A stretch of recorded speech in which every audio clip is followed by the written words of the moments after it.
ঘরটাই চলতো। তো আমার মা একদিন, আমার বাবা ছিলেন একটু মানে কম বয়সে বিয়ে হয়েছিল আমার বাবা মার শুনেছি মার নাকি 13-14 বছর কালো মার বিয়ে হয়েছিল। বাবার বয়স হলো 17-18 হবে। আচ্ছা, আপনারা কি মানে জন্মগতভাবে সিলেটি? হ্যাঁ, আমি সিলেটি। আচ্ছা। তখন আমার মাকে ঘর জামাই করে বিয়ে দেওয়া হয়েছে। তো আমরা 2 ভাই 1 বোন ছিলাম। তো হঠাৎ একদিন আমার বাবাকে অন্য জায়গায় বিয়ে করে ফেললেন। তো আমাদের পরিবারটা একটু অন্যরকম হয়ে গেল। যেতে বাবা অন্য জায়গায় বিয়ে করছে, মা এই সংসার আর করবেন না। বলছেন যে 3 বাচ্চা টাকা সত্ত্বেও উনি কেন বিয়ে করবেন। তো আমার বাবা বলছে ঠিক আছে, আমি ও মানে দ্বিতীয় বউকে ছেড়ে দিব, তবে তুমি মানে আমাকে তালাক দিও না। পরে গার্জিয়ান মিলে তালাক নিয়ে নিছেন, যে ও ঘর জামাই থাকে তারপরেও অন্য জায়গায় বিয়ে করে ফেললো, আর বাচ্চাদের কথা ভাবলো না। তার মিলিয়ে আমাদের পরিবারটা একটু নষ্ট হয়ে গেল। পরে ছোট থেকে বড় হলাম আমি নানার বাড়িতেই, আমি স্কুলে যেতাম আসতাম এইভাবেই। আর আমার মা মানে উনি চাচার বাসায় থাকতেন, মানে বাইরের বাসায় থাকতেন, এইরকমই। তারপরে এরকমই আমাদের যাওয়া দিনকাল চলতো। একদিন আমি ক্লাস তখন তো 3-তে পড়ি, যখন আমার মা কি করলেন, মানে আমার মার চাচাতো ভাইয়ের সাথে বিয়ের আলাপ আলোচনা চললো আমার মায়ের। আচ্ছা আচ্ছা। তো মানে গার্জিয়ান মিলে চাচ্ছেন আমার মাকে বিয়ে দিয়ে দিবেন। তখন মানে সবাই স্কুলে গেলে বলতে, তোর মার তো আরেকটা বিয়ে হয়ে যাবে রে, কি রে তো দুই। আপনি কি বড় ছিলেন সবার? আমি ক্লাস 3-তে পড়তাম। ও, তখন ক্লাস 3-তে পড়তেন। আচ্ছা, হ্যাঁ, তখন স্কুলে সবাই বলতো মানে আমার মার যে জায়গায় বিয়ে হবে চাচাতো ভাইয়ের সঙ্গে। জি। তখন আমার খুব শরম লাগতো বা লজ্জা লাগতো। আমি আমার মাকে বলছি, মা তুমি এইসব করো না। মা আমাকে বলতেন, না মা, আমার ছেলেমেয়েরা তোমরাই তো আমার জীবন, বিয়ের সাথে কিছু বসবো না মা। তো মা আমাকে বলছেন এইরকম, আমি মার কথাই বিশ্বাস করে বলছিলাম। একদিন দেখেছি মানে আরো আমার বয়স যখন ক্লাস 5-এ পড়েছি, উঠেছি, তখন মা কি করছেন, এই মানে আমার আঙ্কেলটাকে বিয়ে করে ফেলছেন। আচ্ছা আচ্ছা। মানে না জানি, আমি জানি না, শুনিয়ে সবার মুখ থেকে এরকম যে তোর মা বিয়ে করেছে এরকম। পরে আমার খুব খারাপ লাগলো যে আমার মা মানে আমার ভাই আমার কথা না ভেবেও এইরকম একটা ছেলেকে বিয়ে করলেন। তারপরে তো ওনাকে না করে অন্য ছেলেকেই তো করতে পারতেন। মানে আমার ইচ্ছে ছিল না যে উনি আমার বাবা হন, কারণ ছোটবেলা থেকে ওনাকে দেখে আসতেছি, এটা আমি মেনে নিতে পারছি না। তারপরে আমার মার সাথে কোনোভাবে আমি ছোটবেলা থেকে একটু রাগ ছিল, মানে আমি যেটা বুঝি একটাই বুঝতাম। তো আমি আমার খালাকে বলছি যে আমি আর বাড়িতে থাকবো না, আমি এই কি একটু পাগলামি করতেছি, স্কুলে যাচ্ছি না। তারপর মানে অনেক বিচার আচার আসছে, আমি এই মেয়েদের সাথে ঝগড়া করি, এই মেয়ের সাথে স্কুলে গেলে ঝগড়া করি। তো আমার খালা বললো ওকে একটা বিউটি পার্লারে দিয়ে আসি। ওই ক্লাস 5-এ থাকতে? পরে বললেন যে ওকে এটা বিউটি পার্লারে দিয়ে আসি, আমার দূর সম্পর্কের বোন একটা আছে, ওর পার্লার আছে, এই পার্লারে যদি থাকে বা স্কুলেও যাও, ওর সাথে কথা বলে দিব যে ও স্কুলেও যাবে আর পার্লারে টুকটাক কাজ মানে যেটা বলে ফুটফর্মার শোনা, এটাই শুনবে, তাহলে ওর মনটা ভালো থাকবে। আমি প্রথম আমার খালায় নিয়ে 15 দিন ওনার বাসায় রাখছেন, আমি কান্নাকাটি করে চলে আসছি। পরে এই পার্লারে দিছেন, আমার মনটা আস্তে আস্তে বয়ে গেছে, মনটা এই পার্লারে টিকে গেছে। তখন আমার ভালো লাগতো, ওরা যখন মানে কাজকর্ম করতো আমার দেখতেই ভালো লাগতো। তারপর আমাকে যখন মানে বাইরের দোকান থেকে বিস্কিট আনানোর জন্য পাঠাইতো, এইসব মানে বাজারে, তো পার্লারটা বাজারের ভিতরে পড়ছে, সব কিছু আমার ভালো লাগতো। তাই আমার বাড়ির কথা কিছু মনে হয় না। আস্তে আস্তে আমি মানে এখান থেকে স্কুলে কিছু যাওয়া আসা করছি। পরে যখন আমি মোটামুটি আমার 1 বছর হয়ে গেছে পার্লারের বয়স, তখন মানে আমি টুকটাক হাফ বিউটিশিয়ান হয়ে গেছি। তখন আমার একটা স্যালারিও চলে আসছে প্রতি মাসে। তখন মানে আমি চাইলাম যে না, এই স্যালারি যাতে আমি কাজ পারি, হাফ বিউটিশিয়ান হিসাবে তো স্যালারি আমার কম হয়ে যায়। তো লাগা পার্লারের একজন মহিলা বলল, তুমি আমার পার্লারে চলে আসো। তা আমি বললাম স্যালারি কত টাকা দিবেন? বললো 3-4 দেবো। বললাম তো আচ্ছা, এখানে আমি 2000 টাকা পাই, তাহলে 4000 টাকা পাইলে আমার জন্য বেশি না? তাহলে আমি বললাম যে ঠিক আছে, আমি তোমার এখানেই চলে আসবো। তাই সরকার এই পাশে হচ্ছে আমার আংটির পার্লার, আর সেই পাশে হচ্ছে মহিলাটার পার্লার। তো ওনার কাছে চলে গেলাম। তো একদিন উনি একটা বিশ্বনাথ তোমার শিমলতলা নামে একটা গ্রাম আছে, এই গ্রামে উনি একটা বিয়ার প্রোগ্রামে যাবেন। তো আমাকে সঙ্গে নিচ্ছেন, বা আমি আবার মানে টুকটাক ছোটবেলা থেকে নিজে নিজে সাজগুজ করতাম, তো আবার আমি আবার সাজাতে মানে অন্য কেউ পারতাম ভালো, বুঝতাম ভালো। আচ্ছা। তো আমাকে বলছেন তুই তো সাজাতে পারস, মেকআপ খুব সুন্দর করতে পারস, তাহলে তুই অনেক এই মানে শিমলতলা যে গ্রামে আছে, এই গ্রামের একটা আর অন্য একটা গ্রাম আছে যেটার নাম বলে ট্যাংরা, এই জায়গায় একটা বউ আছে, তুই সাজাই আসিস। আমি বললাম ঠিক আছে। তখন এত কিছু বুঝতাম না, মানে বয়স মনে হয় 13 বছরের মতন হবে, এত কিছু বুঝতাম না, কিন্তু আমার মনে হলো তো আমার সব কিছু ভালো লাগতো। তো আমাকে এনে সাজা দিয়েছেন, তারপর মনে হয়েছে আমার সাজটা যে কন্যার পক্ষ মানে কন্যায় পছন্দ করেনি, মানে বলছে আমার এই মেকআপটা চয়েস হয়নি। তখন আমাকে তারপরেও কোনোভাবে ওরা ওদেরটা ম্যানেজ করে বলছে, পরে আমাকে বলছে তাহলে তুমি চলে যাও। তাহলে আমার ম্যাডাম যেখানে ছিলেন সেখানে আসছি। 2টা ছেলে পাঠিয়ে দিয়েছিলেন আমার ম্যাডাম আমাকে রাস্তা থেকে রাতকে নিয়ে আসার জন্য। আমি তো বাসার সামনে গিয়ে গাড়িটা খাড়া করেনি, একটু দূরে খাড়া করছে। তাহলে আমার ম্যাডাম বলছেন একটা দুলু আর মামুন নামে একটা ছেলে ছিল, যে যাও তুমি গিয়ে আমার একটা বিউটিশিয়ান মেয়ে এখানে দাঁড়িয়ে আছে, এদেরকে ওকে নিয়ে আসো। ও 2টা গেল, গিয়ে যে মানে আমাকে বললো আপনি আসেন, এই বাড়িতেই আপনার ম্যাডামে কাজ করতেছে। পরে আমি হেঁটে হেঁটে গেলাম, গিয়ে ম্যাডাম বললো শেষ হয়ে গেছে। আমি বললাম হ্যাঁ। এখানে যে দুলু নামে একটা ছেলে আমাকে বারবার ফলো করতেছে। এই ছেলেটার সাথে আপনার ম্যাডামের কি সম্পর্ক ছিল? এটা হচ্ছে যে ম্যাডামের ভাইয়ের মানে যেটাকে বলে শালির বিয়া। এই যে ছেলেটার বড় ভাইয়ে বিয়ে করেছেন, ওনার শালির বিয়ে। আচ্ছা আচ্ছা, বুঝাতে হতো আমি পারতাছি না, মানে যেটাকে বলে তালই, মানে এরকম একটা আত্মীয় সম্পর্ক হ্যাঁ হয়। হ্যাঁ, মানে যে ছেলেটাকে পাঠাইছেন এই ছেলেটার তালই গরবনির আর এই ম্যাডামটা কি আপনার? ম্যাডাম এই যে বিউটি পার্লারের বিউটি পার্লারের মালিক যে সে হচ্ছে মালিক ম্যাডাম। যে সে। আর আপনি সাজাচ্ছিলেন কাকে? আর আমি যে জায়গায় সাজাচ্ছি সেই জায়গা থেকে চলে আসছি এই আচ্ছা। ম্যাডামের সাথে একটু সাথ দিব বলে।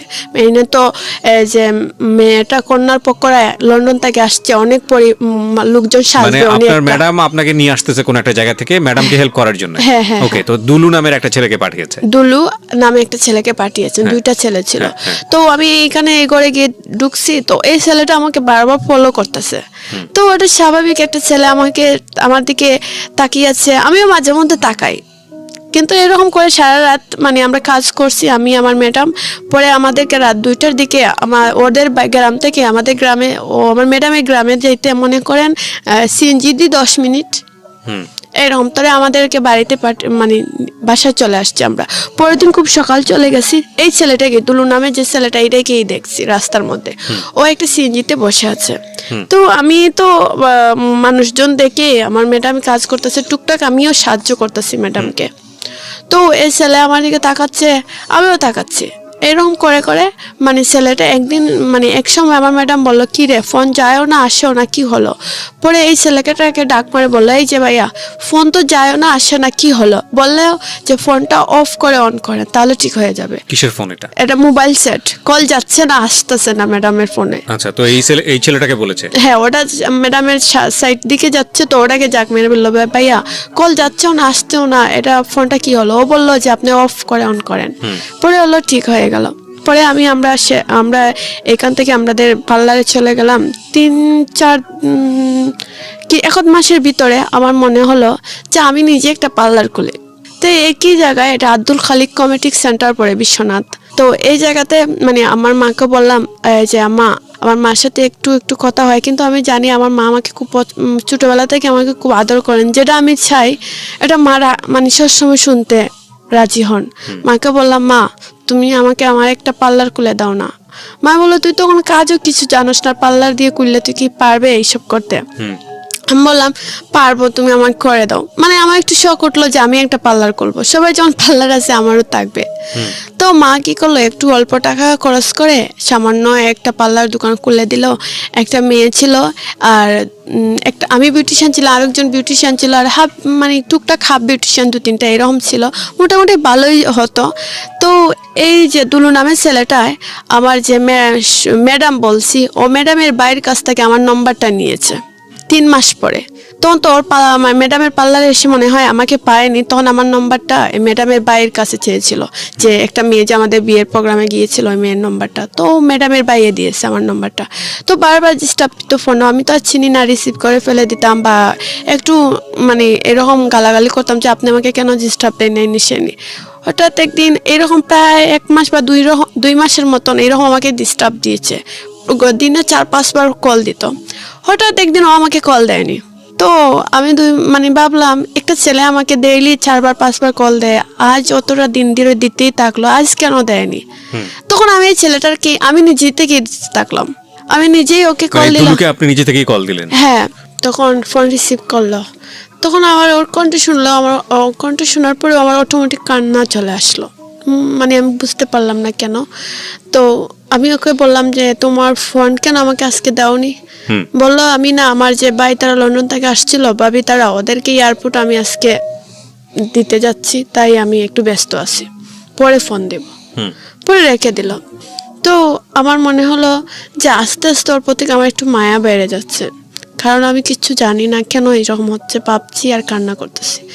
তো ও মানে ওর সাথে আমার মানে আমিও কল দিতাম, ও কল দিত, এরকম কথা হতো। বয়সের ডিফারেন্স কত ছিল? মানে আপনি তো তখন ক্লাস 5-এ পড়া বয়স, ধরে নিলাম আপনার বয়স 10-11 বা সর্বোচ্চ 12। আমার যখন পার্লারের জো ছিল তখন আমি 13 বছরের। 13 বছর বয়স। ওর বয়স কত ছিল? 18-17 এরকম ছিল। আচ্ছা, মানে মোটামুটি বোঝার বয়স, সেদিক থেকে আপনি একেবারে অল্প বয়সী। জি, তারপর?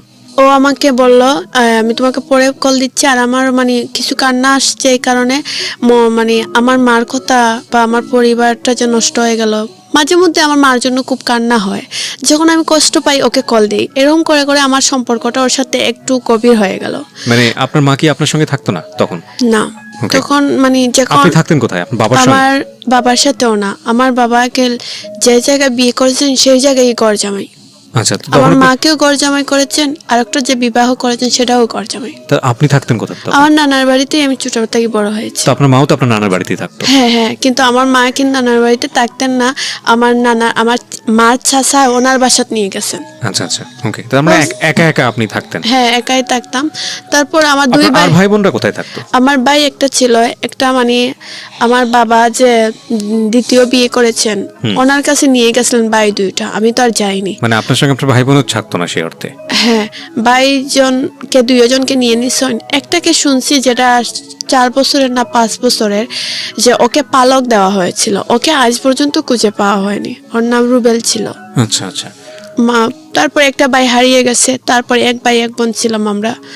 ওর বয়স রাসেল, ওর নাম ছিল, আমার ভাই যেটা আমার ছোট। আচ্ছা, তো আমরা 2 ভাই বোন ছিলাম। তো একদিন ও আমার ভাইকে আমার খালা বলল যে ও এখানে থেকে কি করবে, ওকে কাজ করে, আমার বাড়িতে নেই, আমার ছেলের সাথে একটু কাজকর্ম করবে না, চলবে না, না হলে খাবে কি। কাকে বলেছে এটা? আমার ভাইকে। আচ্ছা।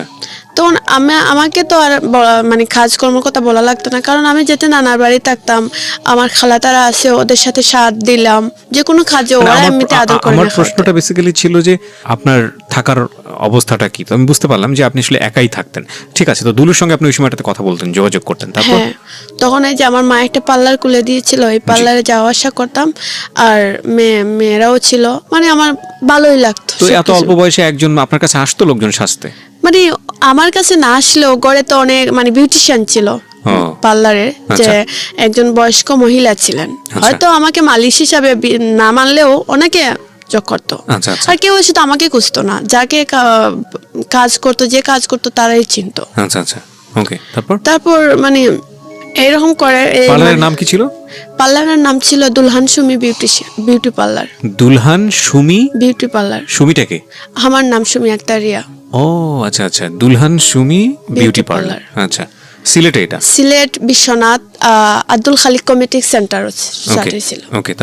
তারপর এরকম করে এই যে আমি যে আমাকে পছন্দ করতো, ওর সাথে এক ধরনের ওর সাথে এক ধরনের আমার সম্পর্ক মোটামুটি ভালোই তৈরি হয়ে গেছে। ও আমার দোকানে আসতো, বা ওর সাথে রেস্টুরেন্টেও গিয়ে খেতে যেতাম, বা কিন্তু ও বেকার ছিল, আমার সব টাকাই যেত। ওর সাথে যে ফোনেই কথা বলতাম আমার টাকা দিয়ে, রেস্টুরেন্টে খাইলেও আমার টাকা।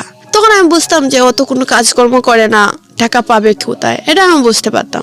তারপর এরকম করে প্রায় দিন চলে গেছে। তারপরে একদিন আমার পার্লারটাও দেখা যাচ্ছে বাসা মানে দোকান ভাড়াটা আমি ঠিক মতন দিতে পারতাছি না, কারণ এই যে আমি ওর তলে টাকা খরচ করি, তারপর দোকানের মেয়েরা বা সবাই আমাকে মানে 1 টাকা হলে 2 টাকা বুঝ দিয়ে বসে থাকে, মানে টাকা পয়সার কোনো হিসাব আসাম নাই। শেষ মুহূর্তে আমার মনে হচ্ছে দোকান ভাড়াটা আমার গাড়ি থেকে দেওয়া লাগতেছে, এরকম অবস্থা চলে গেছে। তো একদিন আমি কি করলাম, যে এই যে আমার স্বপ্ন ছিল, আমি ছোটবেলা থেকে আমার একটা স্বপ্ন ছিল, সেটা আমি হয়তো বলিনি, এখন বলতেছি।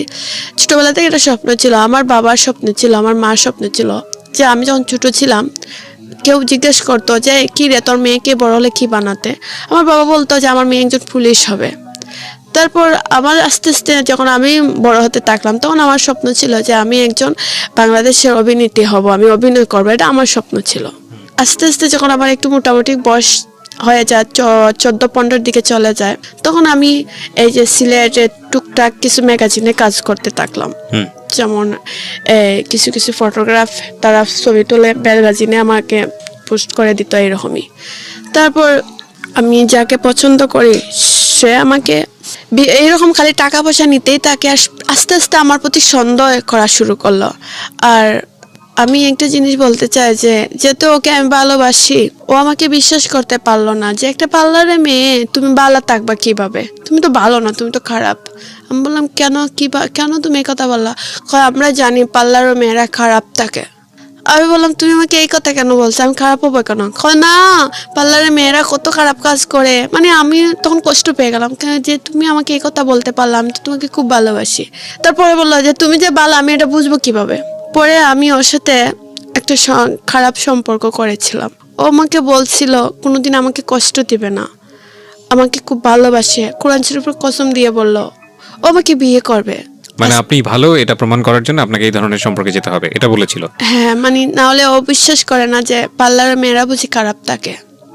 আচ্ছা, তো আপনি ভালোবাসার প্রমাণ দেওয়ার জন্য এটা মেনে নিলেন। আচ্ছা, দুলুর সাথে আপনার সম্পর্কটা ওই সময় কত মাস হয়েছে বা কত বছর হয়েছে? 1.5 বছরের মতো। আচ্ছা, তারপরে এইরকমই ওখান দেখা যায় দিন 2 মাস 3 মাস পর পর আমাকে ডাকে। তখন আমি মানে প্রথম অবস্থা ওর ডাকলে আমি ওর ডাকেই চলে যেতাম, কারণ আমি তো ওকে ভালোবাসি। তারপর এরকম করতে করতে এক পর্যায়ে দেখা গেল আমি আর একজন ছেলেকে মানে মোটামুটি পছন্দ করে ফেললাম। একটা ছেলে বলতে এরকম, আমি আমার দোকানটা যা অবস্থায় আমি ওকে আমার মানে ম্যানেজার হিসাবে ওনাকে বলছি, একই গ্রামেরই, ওর নাম ছিল রুবেল, যে ভাই আমার দোকানটা তো এরকম, আমি কোনো আগামাতা খুঁজে পাচ্ছি না, আমার দোকানের কাস্টমার হয় কিন্তু টাকা পরে আমি করতে পারি না। বললো তুমি এক কাজ করো, দোকানটা আমার নামে লিখে দাও, আর আমি তোমাকে টাকা তুমি বললো আমি তোমাকে 3 মাস পরে দিব, আর দোকানটা তুমি আমার নামে লিখে দাও, তুমি তো পারবা না এইসব দোকান চালাতে। ভাবলাম আসলে আমার পক্ষে এইসব সম্ভব হবে না। আমি বললাম তাহলে আমার দোকানে তো অন্তপক্ষে 50,000-এর মতন সবকিছু আছে, তো তুমি আমাকে কত দিবা? বললো লসেরও দরকার নাই, লাভেরও দরকার নাই, তুমি তো বিক্রি করে দিবা, তাহলে 30,000 টাকা দিয়ে দাও। ভাবলাম, আমি তখন বুঝছি 30,000 অনেক বেশি। আমি বলছি আচ্ছা ঠিক আছে ভাই, তাহলে কোন কাগজে সাইন করতে হবে? কাগজে সাইন করার পরে চাবি সব আমার কাছে নিয়ে নিল। 1 সপ্তাহ পরে ও সবার কাছে বলে টাকা দিয়ে দোকান আমার কাছ থেকে কিনে ফেলছে। পরে আমি বললাম তুমি তো ভাই আমাকে টাকা দাওনি। টাকা না দিলে তুমি কি আমার কাছ থেকে এমএ আমার এই দোকান আমার নামে লিখে দাও? আমি বললাম তুমি তো বললাম আমাকে পরে দিবা। পরে মানে সবকিছু মিলিয়ে দেখা গেল যে কাগজে প্রমাণ দিচ্ছে যে টাকা আমাকে দিয়ে দিছে, শুধু আমি মুখ দিয়ে বললে তো আর কেউ বিশ্বাস করবে না। পরে কি করলাম, আস্তে আস্তে এই দোকানের মায়াটা ছেড়ে দিলাম। এই দোকানের মায়া ছেড়ে দিয়ে ভাবলাম যে না, আমি এখন অন্য কোনো পার্লারে চাকরি করব। মানে একটা জিনিস বুঝতে পারছি যে আপনার আসলে আপনার সাথে দাঁড়ানোর মতো, আপনার পাশে দাঁড়ানোর মতো আপনার ফ্যামিলিতে কেউই ছিল না, না বাবা না মা। যাকে ভালোবেসেছেন সেও এটা বুঝেছে, এবং যে দোকান আপনার কাছ থেকে নিয়েছে সেও বুঝেছে আসলে আপনার যেহেতু আপনাকে সাপোর্ট করার মতো কেউ নাই, সুতরাং যেমনভাবে ইচ্ছা তেমনভাবে ব্যবহার করা যাবে, এটা হলো মানে চারপাশের মানুষের বোঝা ছিল। এগুলো একটু খেয়াল রাখতে হবে গল্পটা শোনার ক্ষেত্রে। জি, তো আপনি তারপরে কোন একটা বিউটি পার্লারে কাজ করা শুরু করলেন। লেখাপড়া তো ক্লাস 5-এ থাকতে স্টপ করে দিয়েছেন। স্টেপ বলতে যে যখন প্রথম যে আংটির পার্লারে ছিলাম, ওনার পার্লারে মাঝে মধ্যে যাইতাম আসতাম, এরকম করে করে মানে মোটামুটি এইটা উঠে ছেড়ে দিয়ে দিছি। আচ্ছা, তারপর আমি যাকে পছন্দ করি দুলু, ও বললে কাজ করো তুমি, সিলেট তোমাকে পার্লারে ঢুকিয়ে দিয়ে দিই। বিশ্বনাথ তো ছেলেরা তোমাকে সবাই মোটামুটি চিনে, তা আমি চাই না এই ছেলেরা তোমাকে আর চিনুক, তুমি যখন পার্লার ছেড়ে ফেলছো তাহলে তোমাকে সিলেট নিয়ে ঢুকিয়ে দিয়ে দিই পার্লারে। ভাবলাম ও যখন চায় তাহলে সিলেটই চলে যায়। আমি এই জীবনের প্রথম যে সিলেট শহরে নিজে একা একা থাকা, তো ও আমার উপর ভরসা করে আমি একটা পার্লারে সিলেটই আসছি। তো আমি কান্না করতেছি যে এই সিলেট আমি থাকতে পারবো না, এরকম আমি সিলেট একটা অবস্থা না। মানে ও আমাকে বুঝালো যে তুমি সিলেটই থাকো, তোমার ভালো হবে। তো ও বললো আমি আর এখন থেকে তুমি আমার সাথে ডাইরেক্ট কথা বলে ফোনে কথা বলা লাগবে না, আমার পিছনে আর টাকাও খরচ করা লাগবে না, আমি ছোটো মোটো একটা কাপড়ের দোকানে চাকরি নিয়েছি, এখন থেকে আমি কল ডাইরেক্ট করে তোমার সাথে কথা বলবো। তারপর এরকম ও কল দিত, মানে 2 বছর পর থেকে ও আমার সাথে ডাইরেক্ট কল দিয়ে বা রেস্টুরেন্টে খাওয়া দাওয়া লাগলে ওই টাকাগুলো দিত। আমার তেমন বেশি খরচা লাগতো না। কে? দুলু। ওকে। আর 2 বছর পর্যন্ত আমার টাকাই খরচ হয়েছে। তারপর এইরকম করে আমি মনে করেন আর আছে তো, ও আমাকে একটু সন্দেহ করতো, মনে করতো যে সিলেট ফোন আসে, বারবার ফোন আসতেছে, মনে হয় আমি অন্য কোনো ছেলেদের সাথে কথা বলি, আর ওর পরিজনই ঠিকই আমাকে টেক্কা নিত। তো আমি ওকে একদিন বললাম, এক সময় ওর জন্য আমি খুব পাগলের মতন ছিলাম, যে ওকে বললাম তুমি আমাকে বিয়ে করে নাও। ও বললো এখন না, করবো তোমাকে পরে। এরকম করে আমাকে আশা দিয়ে রাখে। আমিও খুব ভরসা করি হ্যাঁ তো করবে। এক সময় আমাকে বললো, এরকম কত দিন যাওয়ার পরে একদিন বললাম তুমি আমাকে বিয়ে করবা না? বললো করবো। তাহলে এক কাজ করো, আমাকে একটা শাড়ি দিয়েছিল, লাল শাড়ি। আমি বলছি একটা বলছে তোমাকে কোর্ট ম্যারেজ করে ফেলবো আর খাবিনটা তোমার কাছে থাকবে। তখন আমাকে খাবিন টাবিন এইসব কি, অত কিছু বুঝি না। আমি ভাবছি আচ্ছা খাবিন আরটা এইসব আমি বুঝতেছি না, তুমি আমাকে বিয়ে করে নাও। বলো ঠিক আছে, তোমার আমাকে একটা শাড়ি দিয়েছিল, মানে যেরকম মানুষ একজন বিয়ে করলে যা যা প্রয়োজন হয়, কিছু কসমেটিক দিয়েছিল, এরকম দিয়ে বললো আমি তোমাকে কোর্ট ম্যারেজ উকিলের মাধ্যমে করব। আমাকে শাড়িটারে দিয়ে স্বপ্ন দেখিয়ে পরে বলে কি আরো কিছুদিন পরে বিয়ে করি। পরে আস্তে আস্তে আমি ভাবলাম না, ও আমাকে বারবার স্বপ্ন ভেঙে দেয়, আর এটা মেনে নেওয়া যাচ্ছে না। আমারও তো এটা মানে আমিও তো এটা মানুষ, আমাকে তাইলে করবে না ডাইরেক্ট বলবে, মিথ্যা আশ্বাস দিবে কেন? পরে জাস্ট আমি আর ওকে বিয়ের কথাও বলি না, কিছুর কথাও বলি না। এখন আমি চাচ্ছি যে আমি আমার জীবনটাকে নিজের মতনই সাজাবো। আস্তে আস্তে প্ল্যানিং করলাম না, আমার স্বপ্ন পূর্ণ হতে হলে সিলেট যখন আসছি শহরের ভিতরে, তো বাউ সব কিছু আমি বুঝি। তো আস্তে আস্তে ফটোগ্রাফ বলো, বিভিন্ন স্টুডিওর মাধ্যমে আমি একটু চ্যানেল লাগালাম, যে আমার স্বপ্ন এরকম কিছু বাইরে আমাকে বলছে তোমাকে আমি সাহায্য করব, বা সিলেটেরও কিছু আঞ্চলিক নাটকের অফারও আসছে। হ্যাঁ, এখন আমার মনে পড়ছে আপনার গল্পটা। আপনার অনেক আগে আপনি বলেছিলেন রেডিওতে, সেটা প্রচারও হয়েছিল। আপনি কিছু মডেল ছবিও নিয়ে এসেছিলেন হ্যাঁ সেই সময়। রাইট। যারা শুনেছেন, যারা আমার পুরনো শ্রোতা আছেন, তাদেরকে একটু ইন্টারাপ্ট করছি। এই পর্যায়ে এই গল্পটা রেডিওতে প্রচার হয়েছিল, কিন্তু এক পর্যায়ে পর্যন্ত প্রচার হয়েছিল। এটা আমার লাইফের একটা হিস্ট্রি হয়ে গেল আজকে, যে কোনো গল্প সেকেন্ড টাইম প্রচার হচ্ছে, কিন্তু সেকেন্ড টাইম প্রচার মানে এইটাই না যে সেই গল্প আপনারা শুনছেন। এই গল্পটা প্রচার হয়েছিল ওনার কথা অনুযায়ী কত বছর আগে? 3 বছর হয়ে যাবে। 3 বছর আগে প্রচার হয়েছিল। 3 বছর পরে, মানে এই 3 বছর গল্পটা প্রচার হওয়ার পরে 3 বছর কি ঘটেছে ওনার জীবনে, উনি আজকে কোথায় দাঁড়িয়ে আছে, এইটা হচ্ছে আজকের গল্প। খুবই ভয়ানক গল্প, এবং সেটা আমি আপনাদেরকে বলতে চাই। তবে তার আগে আমি একটু শর্ট করে ওই পুরো লাইফটা একটু তুলে ধরছি, নইলে আপনারা বুঝতে পারবেন না, কারণ অনেকেই হয়তো গল্পটা শোনেননি।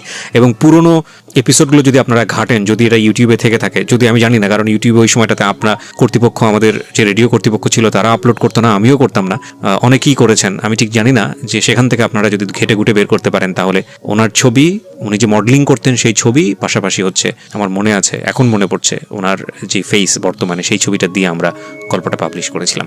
জি বলেন।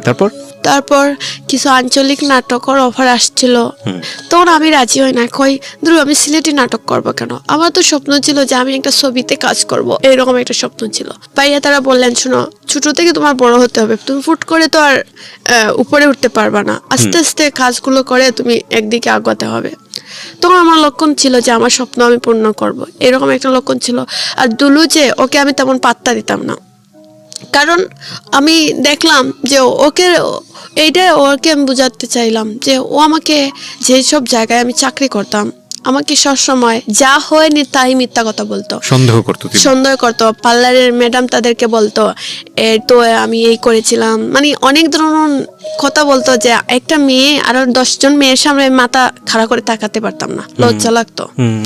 তো মানে অনেক ধরনের অনেক কিছু বলেছে। আমার মা যে জায়গায় সেকেন্ড বিয়ে বসছেন, ওনাকে ও আমার এটা আমি ওকে ভরসা করে দেখে কিছু পিক ছিল, আমার মার সেকেন্ড হাজব্যান্ড, উনি তো আমার বাবার মতো, নিজেতেই আমার মামা ছিলেন, এখন তো উনি আমার বাবাই এক মতন। ওনাকে আমার এইসব পিকচার দেখাইছে, মানে আমার মার সংসারটা ভেঙে যেতে আসলো। আমার মাকে বলে এই তোর মেয়ে এই করে সেই করে, তোর মেয়ে ভালো না, তোরকেও আমি রাখবো না, তালাক দিয়ে দিব। এক পর্যায়ে আমার মার সংসারটাও চলে যেতে চেয়েছে। মানে এইসব ছবি আপনারা আদান প্রদান করতেন আপনাদের মধ্যে? হ্যাঁ, ভালোবাসেন বলে এগুলো দিতেন, এবং সেটাকে দিয়ে সে ব্ল্যাকমেইল করেছে। তারপর ও আমি যে প্রশ্নটা করেছি সেটা কি ঠিক আছে, মানে সেটা দিয়ে সে ব্ল্যাকমেল করেছে? হ্যাঁ, তারপর? ওগুলা তো বলতো যে ওগুলা আসলে ওই যে ওর ডাকে আমি চাইতাম, আমাকে ঘুমের ধুন্দে এই কাজগুলো ও। করতো। আমাকে একদিন ও ঘুমের ট্যাবলেট খাওয়াইয়া আমি 24 ঘন্টা ঘুমিয়েছিলাম। আমি তো মনে হয়েছিল যে আমাকে এক গ্লাস পানি আর নাফা ওষুধ বলেছিল যে এটা নাফা ট্যাবলেট, তুমি খাও, তোমার জ্বর টর থাকলে কমবে। আমি ওকে তো সবসময় ভরসা করতাম, ও যদি আমাকে বিষও বলতো আমি খাইতে বিশ্বাস করতাম। কিন্তু এই ওষুধ খাওয়ার পরে আমি মনে হচ্ছিল আমি একদিন এক রাত কিছু বলতে পারিনি, আচ্ছা, আমি ঘুমেছিলাম। তো ওই সময়টাতে এই ছবিগুলো সে তোলে? তখন ও ছবিগুলো তুলে আবার আমাকে দেখিয়েছিল। তখন আমার হোয়াটসঅ্যাপ ছিল, হোয়াটসঅ্যাপে ছেড়ে দিয়েছে, বল তুই এই দেখ তুই কি রকম ঘুমাইছ। তো আমি মাঝে মধ্যে কষ্ট পাইছি যে ও যখন এরকম ছবি তুলতে পারতো যেতে আমি ওকে পছন্দ করি, ওর জন্য অত কিছু করতে পারি, অ্যাটলিস্ট এই ছবিগুলো তোলার কি অনুমতি দিতে পারি না? ওকে। তারপর ও এই ছবি আমার মানে মার হাজবেন্ডকে দেখাইছে যে দেখেন এই আমার সাথে এইরকম করছে সেই রকম করছে। তখন আমার মার সংসারটা একরকম ভেঙে যেতে চেয়েছিল। পরে কি যেন মা বুঝাইছে মামাকে, তো মামা আর তো করেনি। তখন আমার মামা চেয়েছিলেন আমাকে অন্য একটা জায়গায় বিয়ে দিয়ে দিবেন, বিয়ের বিদেশি বা বাংলাদেশি যেখান থেকেও যায় এরকম আসে। আমি বলছি যে আমি এখন বিয়ে করবো না, আমার মাকে বলছি আমি এখন বিয়ে বসবো না, আমার একটু স্বপ্ন আছে মা, এই স্বপ্নটা পূর্ণ হলে আমি নিজে একটা ভালো ছেলে দেখে বিয়ে করব। মা বলছে আচ্ছা, মেয়ের তখন বয়স হয়নি, আর ও বুঝবে আমার মেয়ে। আমার মা বিশ্বাস ছিল যে আমি এমন কিছু করব না যে আমার মার মান সম্মান ডুবে, এটা আমার উপর ভরসা ছিল। আর আমিও বুঝতাম যে কিছু মোটামুটি, এত অবুঝছিলাম না।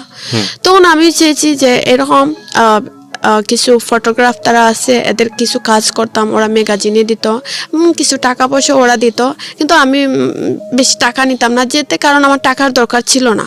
আমি একজন পার্লারও 8-9 হাজার টাকা স্যালারি পেতাম, এই টাকা দিয়ে আমার বাড়িতে দেওয়া লাগতো না, আমি নিজের মতনই চলতাম। আমার যদি জামা লাগে জামা কিনতাম, মানে আমি খুব সাজগুজ করতে পছন্দ করতাম, কোনোদিন একটা টাকায় আমি জমাইয়া রাখিনি।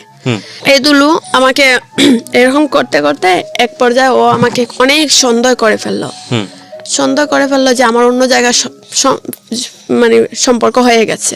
তো টুক একখানা হয়েছে এইসব আমি আসলে যেতখানা যদি মানে একটা ছেলের সাথে আমি সম্পর্ক করে 2-1 মাস পরে আর কথা বলার ইচ্ছে জাগে না, তারপরে আমার দুলুর কথা মনে হয়ে যায়। মানে এর মধ্যে আপনি চেষ্টাও করেছেন অন্য ছেলের কাছে ডাইভার্ট করার জন্য নিজেকে? হ্যাঁ করেছি, কারণ আমি ওকে ভুলতে পারতাছি না, কারণ আমি চেয়েছি ওর কথা মনে হলে আমি অন্যকে ফোন দেই বা ফেসবুক চালাইতাম। ওকে ভুলে থাকতে চেয়েছেন কিন্তু পারেননি? না, আচ্ছা। বা ফেসবুক চালাইতাম, একটু তো ফ্রেন্ড থাকতেই পারতো, ওদের সাথে কথা বলে চাইছিলাম যে ভুলে যাওয়ার, কিন্তু ভুলতে পারিনি। তারপরে মনে পড়ে যায়, তখন ওদের সাথে 1-2 মাস 3 মাস কথা বলার পরে যখন আমি খারাপ আচরণ করি ওরা এমনিতেই চলে যায়। তো এরকম করে অনেক চেষ্টা করার পরে ঘুরি ওর কাছেই আসে, ঘুরে ফিরে ওর কাছেই আসতেন? হ্যাঁ। একসময় দেখা গেল ও মানে আমাকে মানে রাস্তাঘাটে বিভিন্ন সন্ধ্যা যে যেটা বলে, কারণ ওর সাথে সম্পর্ক মোটামুটি সবাই জানতো, আশপাশের যেসব জায়গা চাকরি করতাম ম্যাডাম সহ সবাই জানতো। পরে এক সময় দেখা গেল ওকে যে যেটা বলে সেটাই সন্দেহ করে, সেটাই বিশ্বাস করে। তারপর আমি এক সময় আমি ও পার্লারটা চেঞ্জ করে দিলাম, যে পার্লারে ও দিয়েছিল সেই পার্লারটা চেঞ্জ করে অন্য পার্লারে চলে গেলাম আমি আমার মতন করে। ও একটা পার্লার দিয়েছিল আপনার জন্য? ও আমাকে একটা পার্লারে, বলছিলাম না যে সিলেট একটা শহরে একটা পার্লারে চাকরি তিনা ঢুকিয়ে দিয়েছিল। চাকরি দিয়েছিল শুধু? হ্যাঁ ওকে। ও পরে এই ও চীনা জায়গা থেকে আমি অচীনা জায়গা চলে গেছিলাম, আমি নিজে ডিস্টার্ব না করতে পারে। হ্যাঁ, সিম টিম সব চেঞ্জ করে ফেলছি, কিন্তু চুরো 6 মাস গেছে, তারপর আবার খুঁজে বের করছে আমাকে। ওই খুঁজে বের করেছে? ও আমি একদিন রাস্তার দিকে যাচ্ছি, এখন ভাবতাছি একটা ছেলে, আমি তো আবার ম্যাডামের বাসায় থাকি, যতটা জায়গা চাকরি করছি মালিকের টাকা খাওয়া এবং কি মালিকের যে ম্যাডামের পরিবারের সঙ্গেই টাকা এরকম। এখন পর্যন্ত যতটুকু বুঝেছি গল্প, তাতে আমার মানে এটা সবাই বুঝবে বা সবাই বলবে, সেটা হলো যে আপনারা দুজনই দুজনকে খুব ভালো চাইতেন, কিন্তু দুজনই আবার দুজনের কাছ থেকে দূরে থাকতে চাইতেন, দুজনই আবার দুজনের কাছে চলে আসতেন। এক ধরনের ক্রেজি লাভ ছিল, মানে ছোট বয়সে যেটা হয় ঝগড়াঝাটি হলে দূরে সরে যেতে চাইতেন, ওকে ভুলে থাকতে চাইতেন কিন্তু ভুলতে পারতেন না। এটা দুই পক্ষ থেকেই হতো, মানে আপনিও ওকে খুঁজে বের করতেন, এও আপনাকে খুঁজে বের করতো। তারপর ও আমাকে একদিন আমি মানে যার ম্যাডামের বাসায় থাকতাম, ওনার হিসাবে ছিল যে আমি সব মেয়েদের আগে গিয়ে পার্লার খোলা লাগবে, কারণ ওরা আসবে 10টার সময়, আমি 8:30টার সময় গিয়ে পার্লার খুলতে হবে। এরকম মানে এই সুবিধার জন্য কিছু ম্যাডামরা মেয়েদেরকে বাসায় থাকা খাওয়া সহ দায়িত্ব নেয়। আচ্ছা, তো আমি তো এরকমই সবসময় করতেছি। তো একদিন আমি রাস্তা পার্লারের সামনে গিয়েছি, দেখতেছি ও যে দুলুটা এক দোকান থেকে বাইরে আসতেছে, আমি দেখে ভয় পেয়ে গেছি। আমি কিন্তু তখনকার বলেন আমি হাঁটা জিনিসটা অনেক ভালো পছন্দ করতাম, এই গান শুনে শুনে হাঁটতাম, আমার ভালো লাগতো। তো আমি সবসময় হাঁটাচড়া করতাম, আমি ভয় পেয়ে গেছি ওকে দেখে। আমি তখন ভয়ে আমি কি করছি, আমার কাছে 2টা ফোন ছিল, কারণ আমি একটা ফোন ছিল, 2টা ফোনের 2টা সিম দোকানে ছিল। ওকে দেখে আমি একটা ফোন কিভাবে লুকাবো আমি নিজে বুঝতে পারিনি। না সরি, এক ফোনের মাঝে 2 সিম ছিল। আচ্ছা আচ্ছা। তখন আমি চেয়েছি যে যদি ও তো আমার দিকে তাকাচ্ছে আর হাঁটতেছে, কারণ ও তো বুঝতেছে আমি মোবাইল হয়তো একটা লুকাবো, ও মানে আমার ব্যাগ নিয়ে টানাটানি করতেছে। কিন্তু আমি বলতেছি যে রাস্তাঘাটে মানুষজন দেখতেছে তুমি পার্লারের ভিতরে আসো, আচ্ছা তোমাকে ফোন দিচ্ছে। ও আমি গেট খোলার আগে ও নিজেই আগে ঢুকে ফেলছে পার্লারের ভিতরে। মানে এতদিন ধরে খুঁজতেছিল আপনাকে, খুঁজে পেয়েছে। ও মোবাইল নিবে, আমার কাছে টানাটানি করতেছে যে মোবাইল দে, আমি মোবাইলের মধ্যে দেখবো তোর 2টা সিম নি। আমি বলছি না একটা সিম, বলছে না 2টা সিম আছে। পরে আমি কি করলাম, আমি বললাম আচ্ছা তুমি এখানে দাঁড়াও, আমি তোমাকে সিম দিচ্ছি বের করে তোমাকে দেখাচ্ছি। তা ও মনে হয় ভরসা করে দাঁড়াইছে। দাঁড়ানোর পরে একটা সিম ছিল আমার মানে ব্যাটারির উপরে, এই সিমটা আগলোস মানে খাবার কুলার সঙ্গে সঙ্গে সিমটা আমার পায়ের উপরে পড়ে গেছে, ও খেয়াল করেনি ততটা। তখন ওই খাবার খুলছে, ও ফোনটা আনমারি নিয়ে নিছে, আর সিমটা নিচে পড়ছে, ও অত খেয়াল করেনি। তখন এই সিমটা পড়ছে নিচে, আমি আবার পায়ের জুতার তলায় এই সিমটাকে জাতামারি ধরছি যাতে ও দেখতে পারে না। তখন আমি বললাম দেখছো আমি যে একটা সিম চালাই, তুমি বিশ্বাস করো না? হয় যা, এতদিনে একটা বিশ্বাসের কাজ করলে, নাহলে তো 2টা 3টা ফোন চালাইতেই থাকস। পরে এই যে এই সিমটা ও মানে এই মোবাইল নিয়ে কি লাড়ালাড়ি করতেছে, আর এই সিমটা আমি ডাইরেক্ট নিচে লাইম না একটা যে দোকানের বাইরে ছিল, এই ফুলকলি ছিল, ফুলকলির দোকানের বাইরে বলছি ভাইয়া এই সিমটা আপনি রাখেন, জানুন আমি পরে আসা নিচ্ছি। কারণ হচ্ছে পরে এদিক নিচে একটা ছেলে বসে তৈছে, ও আবার দেখে ফেলছে, ফোন দিয়ে বলছে ভাই এইখানে এসে কি রাখা যাইতেছে বুঝতে পারতেছি না। ও জলদি নিচ্ছে। 2-3টে সিম চালালে সমস্যাটা কোথায়? ও মনে করে যে আসলে ওর জন্য আমি 2টা সিম চালাই, কারণ ও 1 মিনিট ওয়েটিং দেখতে পারবে না। ওয়েটিং যদি দেখে এমন গালাগালি বসাবসি মানে অবস্থা, মানে বাপ মা কেউ মানে দুনিয়ায় থাকতে পারবে না, সবাইকে এমন ধরনের গালাগালি করবে। আমি এই বইতে 2টা সিম চালাই, যদি আমার এটা বান্ধবীও থাকতে পারে, আমার এটা বন্ধুও থাকতে পারে, আমি কথা বলতে পারি না। রাইট। তো তারপর কি হলো? পরে আমি ও আসা নিছিলাম চলে, আমি এই দোকানদারকে জিজ্ঞাসা করছে ভাই ও কি আপনার কাছে কিছু দিছে? উনি বললেন না তো, উনি আমার কাছে আইসক্রিম নিতে আসছেন। মানে ও কথাটা উনি অন্যরকম বুঝিয়ে দিয়েছে। তাহলে ও সিম আর মোবাইল নিয়ে চলে গেল।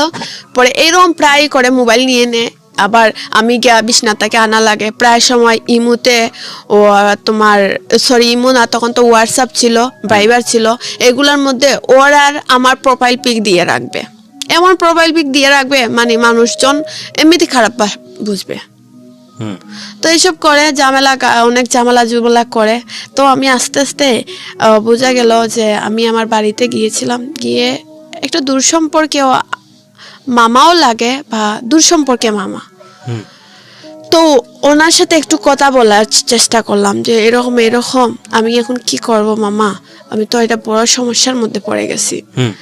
ওনার সাথে সব শেয়ার করলাম যে আমাকে ও এরকম করে সেরকম করে, ওর কথা অনুযায়ী যদি আমি আজকে বলবে এই তুই আজকে আস আমার কাছে, আমি দেখা করব, আমি যদি যাই না তাহলে আমার সাথে অনেক খারাপ আচরণ করে, তো আমার বাধ্যতামূলক যাইতেই হয়। আমি কি করব? উনি বললেন এক কাজ কর, এই সেলের নম্বর ডিলিট করে ফোন ডিলিট করে তুই পার্লারে যাস না, বাড়িতেই থেকে যা। আচ্ছা। এখান আমার অভ্যাস হয়ে গেছে পার্লার থেকে, আমি তো আর বাড়িতে থাকতে পারতেছি না। এখন আমি বলতেছি না মামা, আমার তো একটা মাসে একটা খরচ লাগে। তারপরে আমি উন্মুক্ত ভর্তি হয়েছি, তেমন আবার তোমার কোচিংও করি, এগুলোর টাকাও দিতে হয়, সব কিছু মিলে আমার খরচ আছে। আমি ওনাকে বললাম। তারপরে যে আমার ম্যাগাজিনের জন্য প্রায় সময় অনেক কিছু জায়গায় যেতে হয় কাজ করার জন্য, ওনাকে বুঝিয়ে বললাম যে মামাতে এক কাজ করে আমি আরেকটা পার্লার চেঞ্জ করে আর সিম চালাবো না, এটা বন্ধ করে দিই। উনি বললেন দেখো কি করো।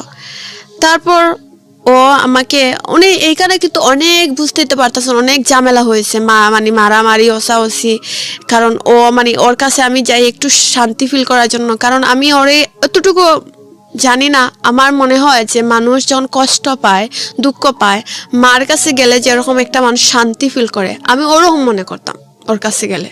কিন্তু ও কি করে আমাকে মারামারি দরাদরি করে, শুধু আমার এসব ভাল লাগে না। ওর কাছে যাই যদি আমি একটু শান্তি অনুভব করার জন্য, ও যদি আমাকে মারে ধরে সন্দেহ করে, তাহলে কি আর হয়? তখন আমি আস্তে আস্তে ওকে ভুলে যাওয়ার চেষ্টা করি, আর ওকে আমি ফোনও দিতে চাই না, কিছু করতে চাই না। এরকম অবস্থায় ও আমাকে ফোন দিতে চাইলে আমি তেমন পাত্তা দিই না, আমি ব্যস্ত দেখাই, খুব বিজি আছি রাখো বা এরকম কিছু দেখাই। তো একদিন বৈশাখীর দিন আমি পার্লারতে সাজগুজ করে আমি একটু শিশু পার্কে গিয়েছিলাম। আমি কিন্তু আবার পার্কও যেতে খুব পছন্দ করতাম, কিন্তু যে পার্কে ও আমাকে শিখাইছে সেই পার্কেই যাইতাম। আচ্ছা। ও আমাকে সবসময় শিশু পার্কেই নিয়ে যেত।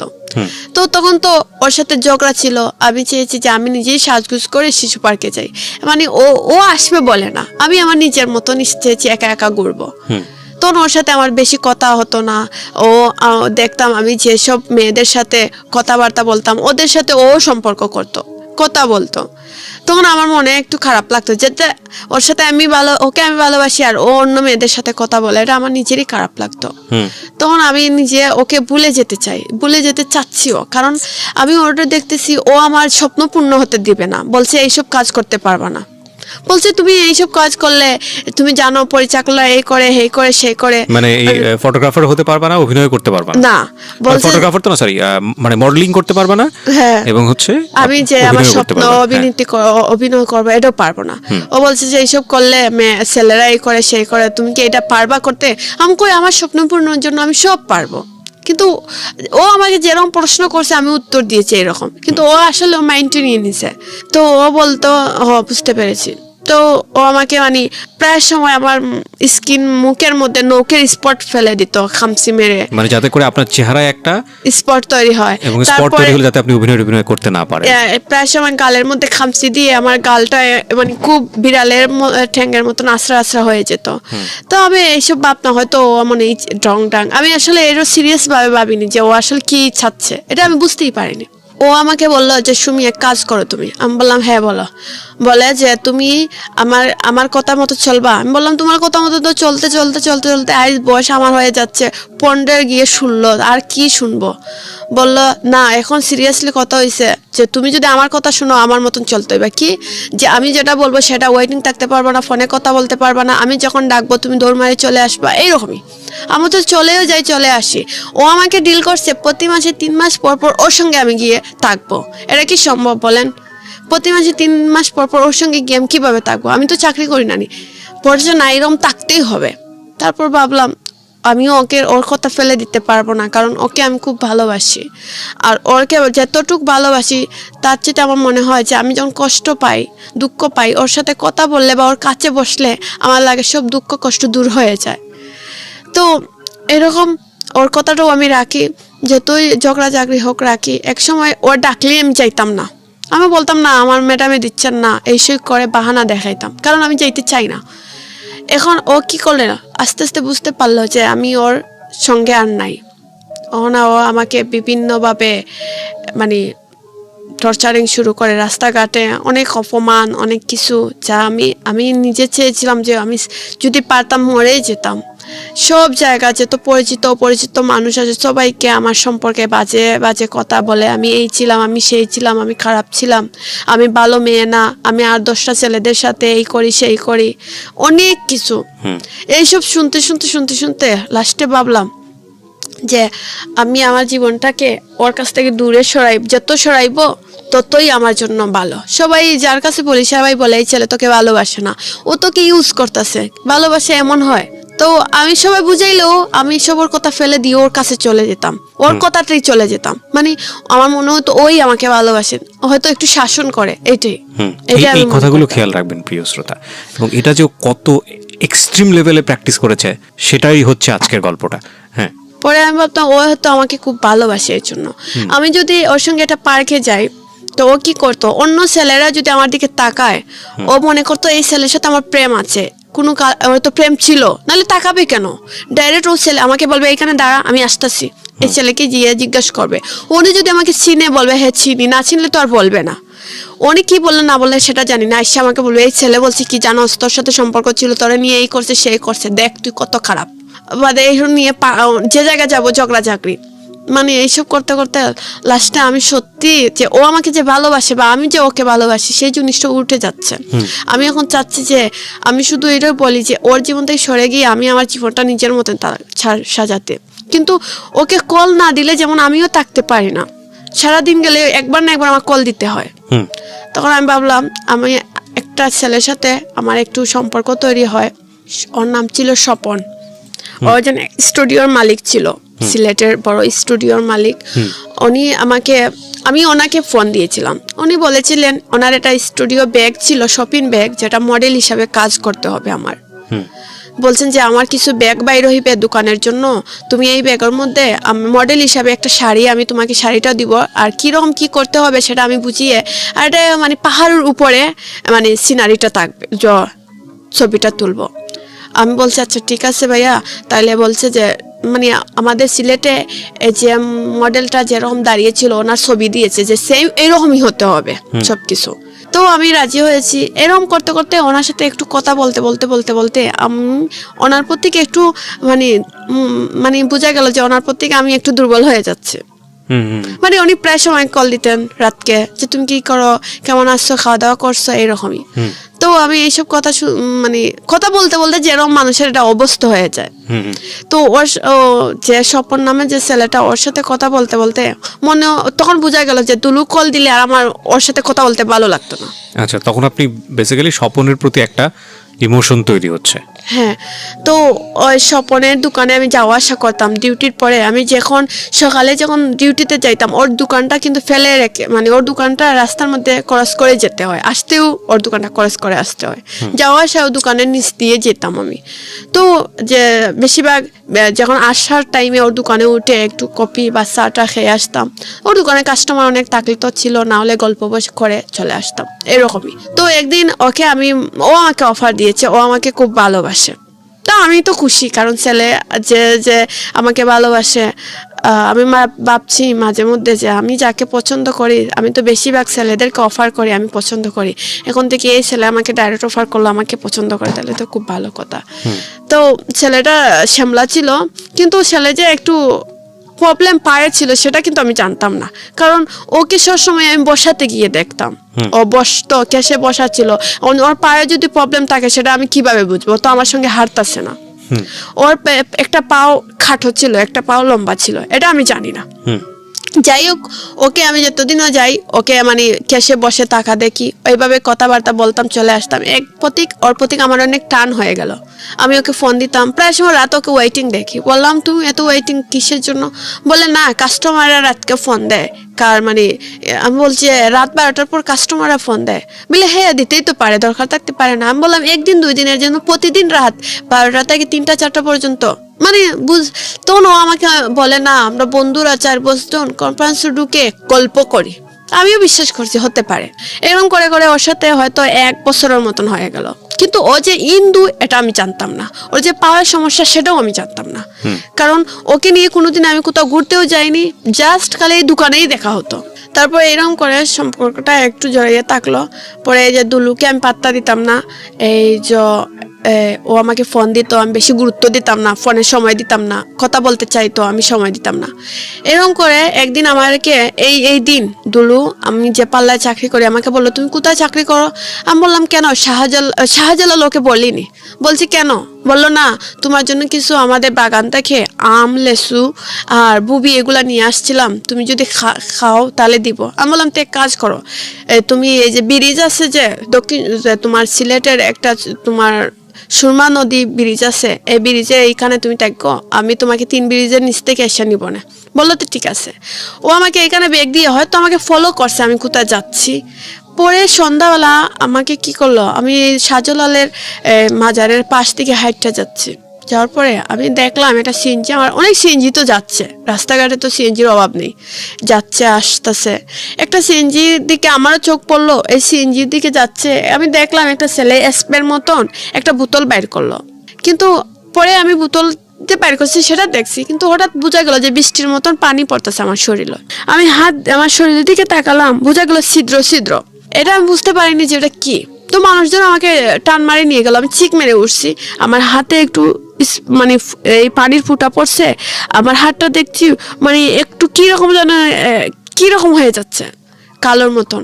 এখন আমি মানে জলদি মানে মানে একজন মাজারের এখানে অনেক লোকজন ছিল, ওরা আমার টান মারে নিয়ে বলে এই মেয়ে তুমি পানি দাও, শরীরে পানি দাও। আমি পানি দিলে আমার কাপড় চোপড় করে ফেললাম। পরে আমার ম্যাডামকে ফোন দিয়ে বললাম এইরকম আমার এই অবস্থা। আমার ম্যাডাম বললো তুমি জলদি বাসায় আসো। পরে নিয়ে আমাকে উসমানী মেডিকেল ভর্তি করে দিয়ে আসলেন। তখন আমি দুলুকে ফোন দিলাম এইরকম আমাকে নানি কে জানুন এইরকম করছে। তো ও বললো তো তুমি তাকো আমি আসতেছি। ও জলদি আসলো, আসছে মানে আমাকে ডাক্তারকে বললো ডাক্তার আপনি দেখেন কি হয়েছে ওর, মানে ডাক্তারকে নিয়ে আসলো। ডাক্তারকে বলছে যে আপনি দেখো এটা কি বা কিতা আসল বিষয়। তো ডাক্তার বললো বেশি পুরো নয়, এটা মাত্র 9%, এটা কিছু হবে না। তো ও বাদে আমাকে পরের দিন আমি বাম হাতে না, তখন আমার প্রথম মানে এই হাতে ছিল মানে একটু মানে বেশি না মাত্র 1 ইঞ্চির মতন একটু। তখন আমি ভাবলাম তো আমাকে চাকরি ছেড়ে দিলাম। আমি দুলুকে বললাম তো এক কাজ করো আমাকে বাড়ি দিয়ে আসো, আমি বাড়িতে চলে যাব। ও বললো তো ঠিক আছে তুমি বাড়িতেই চলে যাও। এই রমজান মাস ছিল, আমি ভাবলাম তার বাড়িতেই তাকে রমজান মাস বাড়িতে ছিলাম। তো আমার যে মামা একজন ছিল ওনাকে আমি বললাম যে মামা এইরকম আমার বাড়িতে তো আর এই অ্যাসিডের কথা আমি বলিনি, বলছি যে আমি রান্না করতে গিয়েছি আর তেলের ফুটা হাতে পড়ে এটা পুষ্প। কারণ গ্রাম তো এইসব মানে সবাইকে বলিনি, যেমন ধর গার্জিয়ান আমার মা ছিল ওনাকে বলেছি, মানে একটা কুৎসা রটনা তৈরি হবে যে মেয়েটাকে অ্যাসিড মেরেছে, তার নিশ্চয়ই মেয়েটার কোনো না কোনো পরিচিত যেমন গার্জিয়ান ছাড়া মা বা খালা এরকম আত্মীয় ছাড়া মানে অন্য কাউকে এটা বলতে যায়নি। ওকে, তারপর পরে গ্রামের মানুষ তো এই পেপারে হয়েছে, ওরা আসছে, আচ্ছা পেপারও বাইর হইছে, গ্রামের সবাই আসছে এই সুমি তুই পাল্লা চাকরি করতে তোর বুঝি এরকম আমি কই না গো শোনা কই আমার হইলে তো আমার শরীর দেখা যাইত কই সত্য তোর শরীর নাই, কিন্তু একটা মেয়ে বিশ্বনাথের বাড়ি আবার বিউটিশিয়ান এরকম হয়েছে, কিন্তু কে আমি বলি আমি বলতে পারি না কে। পরে এরকম পরে হাতে আমার গ্রামের বাড়ির যারা জিজ্ঞেস করলে সুমি তোর হাতে একটা স্পট কিসের, আমার যে রান্না করার কে তেলের ফুটা পড়ে ফুসকা পড়ে এরকম হয়ে গেছে কহ। তখন এটা বেশি কিছু নয় মানে 1 ইঞ্চি পরিমাণ হয়েছে। পরে আমি 1 মাস ছিলাম এখানে, 1 মাস থাকা সত্ত্বে আমার বাড়িরই একটা শাহিন নামে একটা ছেলের সাথে সম্পর্ক হয়ে যায়। ও আমাকে ফোন দিত, খুব দেখাশোনা করতো, রমজানে ছিলাম যে আমাকে খুব মানে বলতো নামাজ পড়ো রোজা রাখো এরকম করো। তো ওর সাথে একটু আমার কথা বলে ওর সাথে একটা সম্পর্ক তৈরি হয়ে গেল। ও আমাকে বলছে তোমাকেও আমি ছোটবেলাতেই খুব ভালোবাসি, কিন্তু তোকে তো বলি না কারণ তুই খুব চঞ্চল, কোনো কথাই বুঝোস না, এর জন্য তোকে আমি বলতে চাই না, কারণ তোকে বলবো তুই আবার সবার কাছে বলে দিবে। এখন তো বোঝা গেল তুই বললেও কারোর কাছে বলবে না, এখন তোর বুদ্ধি হয়েছে। তখন আমার বয়স 16 এরকমই হয়ে গেছে। তো দুলু পরে আমাকে ফোন দেয় এরকমই দিত, আমি ধরতাম না, কারণ বললেই বলতাম যে আমি ব্যস্ত আছি বা আমি গ্রামে এত কথা বললে আমার মামা তারা বা নানা তারা কি বলবে, আমি এত কথা বলতে পারবো না, কারণ এই গ্রামের সব মেয়েরা মোবাইল চালায় না, আমি চালাই, এটা তো সব অবশ্যই খারাপ জিনিস না। তো ও আমার তেমন কথা বলতো না। এখন ভাবলাম 1 মাস থাকার পরে ভাবলাম আমি একটা অন্য জায়গায় পার্লারে চলে যাই। তখন সিলেট তোমার দুলহান বিউটি পার্লার উপশহর ছিল, ওনার পার্লারে আমি আগেই কাজ করেছি 2 বছরের মতন। ও তারপরে ওনার কাছে আমি চলে যাই, কই ওনার পার্লারে গেলে হয়তো আর আমার শত্রুকে আছে আমি তো জানি না, ভাবছি না আমার শত্রুকে এটা আমি জানি না। তো দুলু বললো তুমি এক কাজ করো এই পার্লারেই চলে যাও, এটা উনি তোমাকে দেখে শুনে ভালো রাখতে পারবেন। তার মানে আপনি যে প্রথমবার আপনার গায়ে যে অ্যাসিড মারার চেষ্টাটা করা হলো তখনও আপনি সচেতন হননি, তখনও আপনি বুঝেননি যে না আপনাকে এটা চেষ্টা করা হচ্ছে এবং এর পেছনে কে দায়ী হতে পারে? না আমি এটা কিছু আমি ভাবছি হয়তো ছেলেরা মনে হয় রাস্তাঘাটে যাওয়ার পথে একটু ডং ডাং এইসব করে গেছে। ওকে, তারপর হ্যাঁ দুলুর সাথে কথা হচ্ছিল, তারপর দুলু বললো তুমি এই জায়গায় চলে যাও, এই জায়গায় গেলেই ভালো হবে তোমার জন্য, তুমি তো যেতেই চাকরি ছাড়া কিছু বুঝো না, তো চাকরিই করো। আমি ভাবলাম তো ঠিক আছে। তখন দুলু দেখা গেল আমি তো এই জায়গা যাওয়ার পরে একটু শরীরও আমার বেড়ে গেল, আমি একটু নিজের যত্ন নিতে পারতাম, মানে মোটা হয়ে গেছলে মোটা মানুষের যদি বডি হয়ে যায় তখন তো স্বাভাবিক একটা মানুষ চেঞ্জ হয়ে যায়। তখন ও আমাকে দেখার পরে দিন বোঝা যাচ্ছে যে ও খুব আগ্রহী আমার প্রতি, মানে ও আমাকে বলতেছে সুমি এখন কিন্তু সত্যি তোমাকে বিয়ে করব। আমি মনে করি তুমি তো সবসময় বলো আর করো না, মিথ্যা আশ্বাস দাও, কয় না এখন তোমাকে সত্যি বিয়ে করবো, এখন তুমি আমার বউর মতনই হয়েছ। আমি বললাম আচ্ছা তুমি আমাকে বিয়ে করবা যখন তাহলে করে ফেলো। বললো আচ্ছা একটু সময় নাও, আমি করব তোমাকে বিয়ে। এটা দুলু বললো আবার? হ্যাঁ, তখন আমি আবার ভাবলাম, আমি এটা কিন্তু ওকে সিরিয়াসলি বলিনি যে তুমি আমাকে বিয়ে করো, কারণ আমি জানি ও বেইমানি কথা বলে। তো আমি ভাবছি এইটা ওকে বললাম, আমি তো মনে মনে ভাবছি তোমাকে তো আর করবো না আমি। তো এইভাবে একটা যে ছেলে যে বলছি আমি আমার বাড়িতে সম্পর্ক হয়েছিল, ওর সাথে আমি প্রায় কথা বলতাম, ওর সাথে দেখা সাক্ষাৎ আমার রেস্টুরেন্টও করতাম। উপশহরে একটা সাফরাং রেস্টুরেন্ট আসলো, এটাতে দেখা করতাম। তো পার্লারে মেয়েরা বলতো কি রে তোর দুলুর চাইতে এটা অনেক ফর্সা, কিন্তু দুলু কিন্তু স্মার্ট। আমি পারদে ভাবতাম ধরো স্মার্ট আর স্মার্টে কী হয়েছে, আসলে হয়েছে মানুষ ভদ্র থাকতে হবে। পরে ও সবাই বলতো না এই যে ছেলে আছে মানে ওকে মেয়েদের মতন দেখতে লাগে, ফর্সা বেশি ছেলেরা সুন্দর না দেখতে, এরও মেয়ে ও আমার লগের যারা এরা বলতো। তারপরে ওদের কথা আমি কান দিতাম না, কারণ খালি যে মানে স্মার্ট হয়ে গেলে ভালো হয়ে যায় তেমন তো কিছু না, মনটা তো থাকতে হবে। এখন আমি ও যে ছেলের সাথে সম্পর্ক করছি ওর সাথে আমি একটু ফোনে কথাবার্তা সবই বলে থাকতাম। ওন দেখা গেল যে ছেলেটার সাথে আমি কথা বলি সম্পর্ক করছি, ও আমাকে অনেকভাবে বুঝাইতো, সব কিছুতে বুঝাইতো যে সুমি এরকম চলো না, এরকম করো না। বা আমি যখন একটু খারাপ আচরণ করি, মানে আমার একটু রাগ ছিল, যে কোনো মানুষের সাথে ফট করে রাগ উঠে গেলে খারাপ আচরণ করে ফেলতাম, তো বলতে এইসব করো না মানুষ কষ্ট পাবে, এরকম করে আমার মানে অনেকভাবে বুঝাইতো। মানে আমার মনে আমি তখন আর দুলুর কথা ভুলেই গেছি, আমার দুলুকে আর মনেই পড়ে না। আমি তখন আমার মনে হয়েছিল যে ওকে আমি ভালোবাসি, আমি ওকে মিনিট মানে ঘন্টা পর পর কল দিতে থাকি, রাত 2টা-3টা পর্যন্ত কথা বলতাম। দিলু ফোন দিয়ে ওয়েটিং দেখতো, আবার কার সঙ্গে কথা বলছো, কেন আমার মার সঙ্গে, আমার মার ফোনে ফোন দিত ওয়েটিং না, তো বলতো এই তুমি মিথ্যা কথা বললে। আমি কয় আম্মার সাথে কথা বললে আরেক জায়গায় বলছিলাম, বললো ফোন বন্ধ কর। এইসব করা চাইতে আমি কি করলাম, এর কথা তো ফোন বন্ধ করতে হবে, তাহলে আমি আরো একটা সিম কিনে ফেলি, অন্য একটা সিম কিনে ফেলছি। তো এই ফোনে তার ওয়েটিং দেখে না, আমি সেই সিম দিয়ে কথা বলতাম যাকে পছন্দ করতাম আমি, ওর নাম শাহিন ছিল। তো শাহিন আমাকে বললো সুমি তুমি এক কাজ করো, তুমি এইখানে যেহেতু উন্মুক্ত ভর্তি হয়েছো, তুমি মেট্রিকটা দেওয়ার পরে আমি তো ঢাকা ভার্সিটিতে পড়ি, তোমাকে এই ঢাকাতে আমি না ভর্তি করাবো, আর এইখানে তুমি পড়ালেখা করবা, তোমার স্বপ্নও পূর্ণ হবে, আর তোমার শত্রুও যদি তাকে, শত্রু বলতে কেউ তাকে তারাও খুঁজে পাবে। কিন্তু আপনি কি তখনও দুলুকে বিয়ে করতে চাইতেন? না, আমিও তখন চাইতাম না। মানে তখন কি দুলুকে আপনি বলে দিয়েছিলেন যে না? ভুলে যাইনি, না না ভুলে না, আমি বলতে চাচ্ছি তখন কি আপনি দুলুকে বলেছিলেন যে ঠিক আছে তুমি আমার রাস্তায় আর এসো না, আমি আমার রাস্তা, তোমার রাস্তা আলাদা আলাদা হয়ে গেছে? না, এসব কিছু বলেন নাই। তার মানে দুলু তখন আপনাকে লাভ করে চলতো?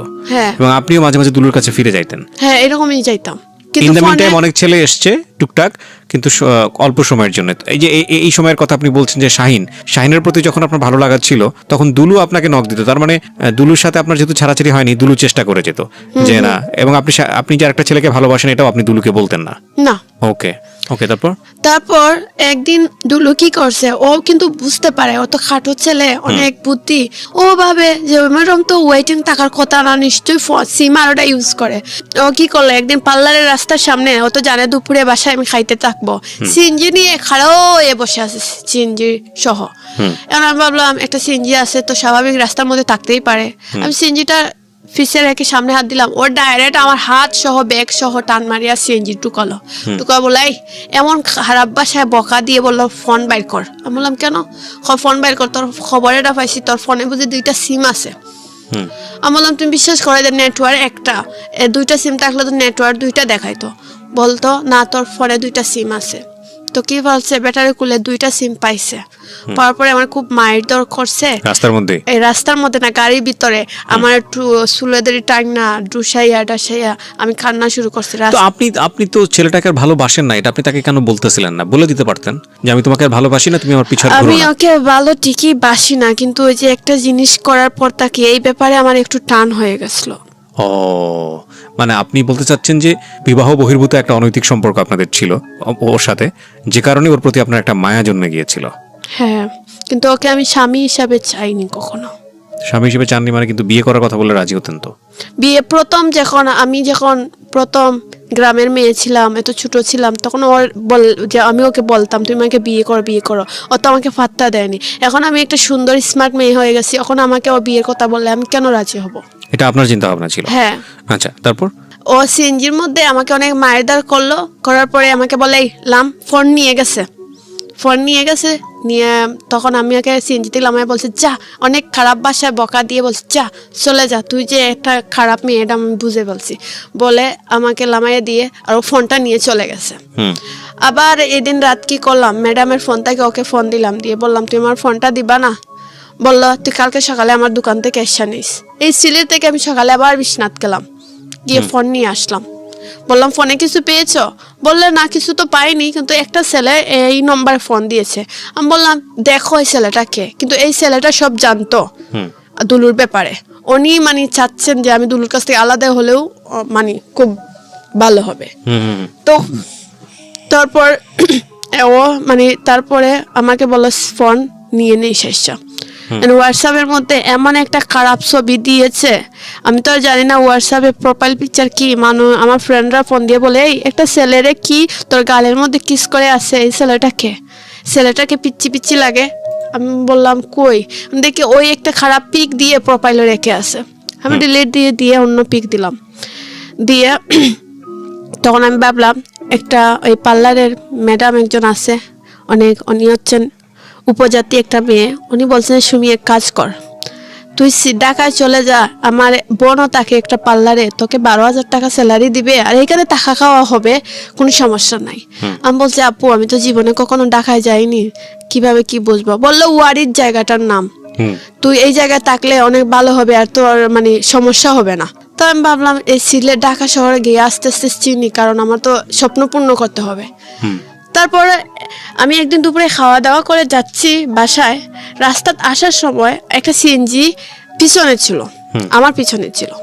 এই সিএনজিটাকে আমি 3 রাস্তার মাঝখানে রেখে আসছি। আমাকে দেখে আমি সিএনজি ভাই তাকিয়েছি। এই যে আগের ঘটনার পরে আমি সিএনজি দেখলে ভয় পাইতাম, সিএনজি যদি দেখি আমার পাশে দিয়ে যায় আমি কেউ বাসার গেটের ভিতরে ঢুকে যেতাম।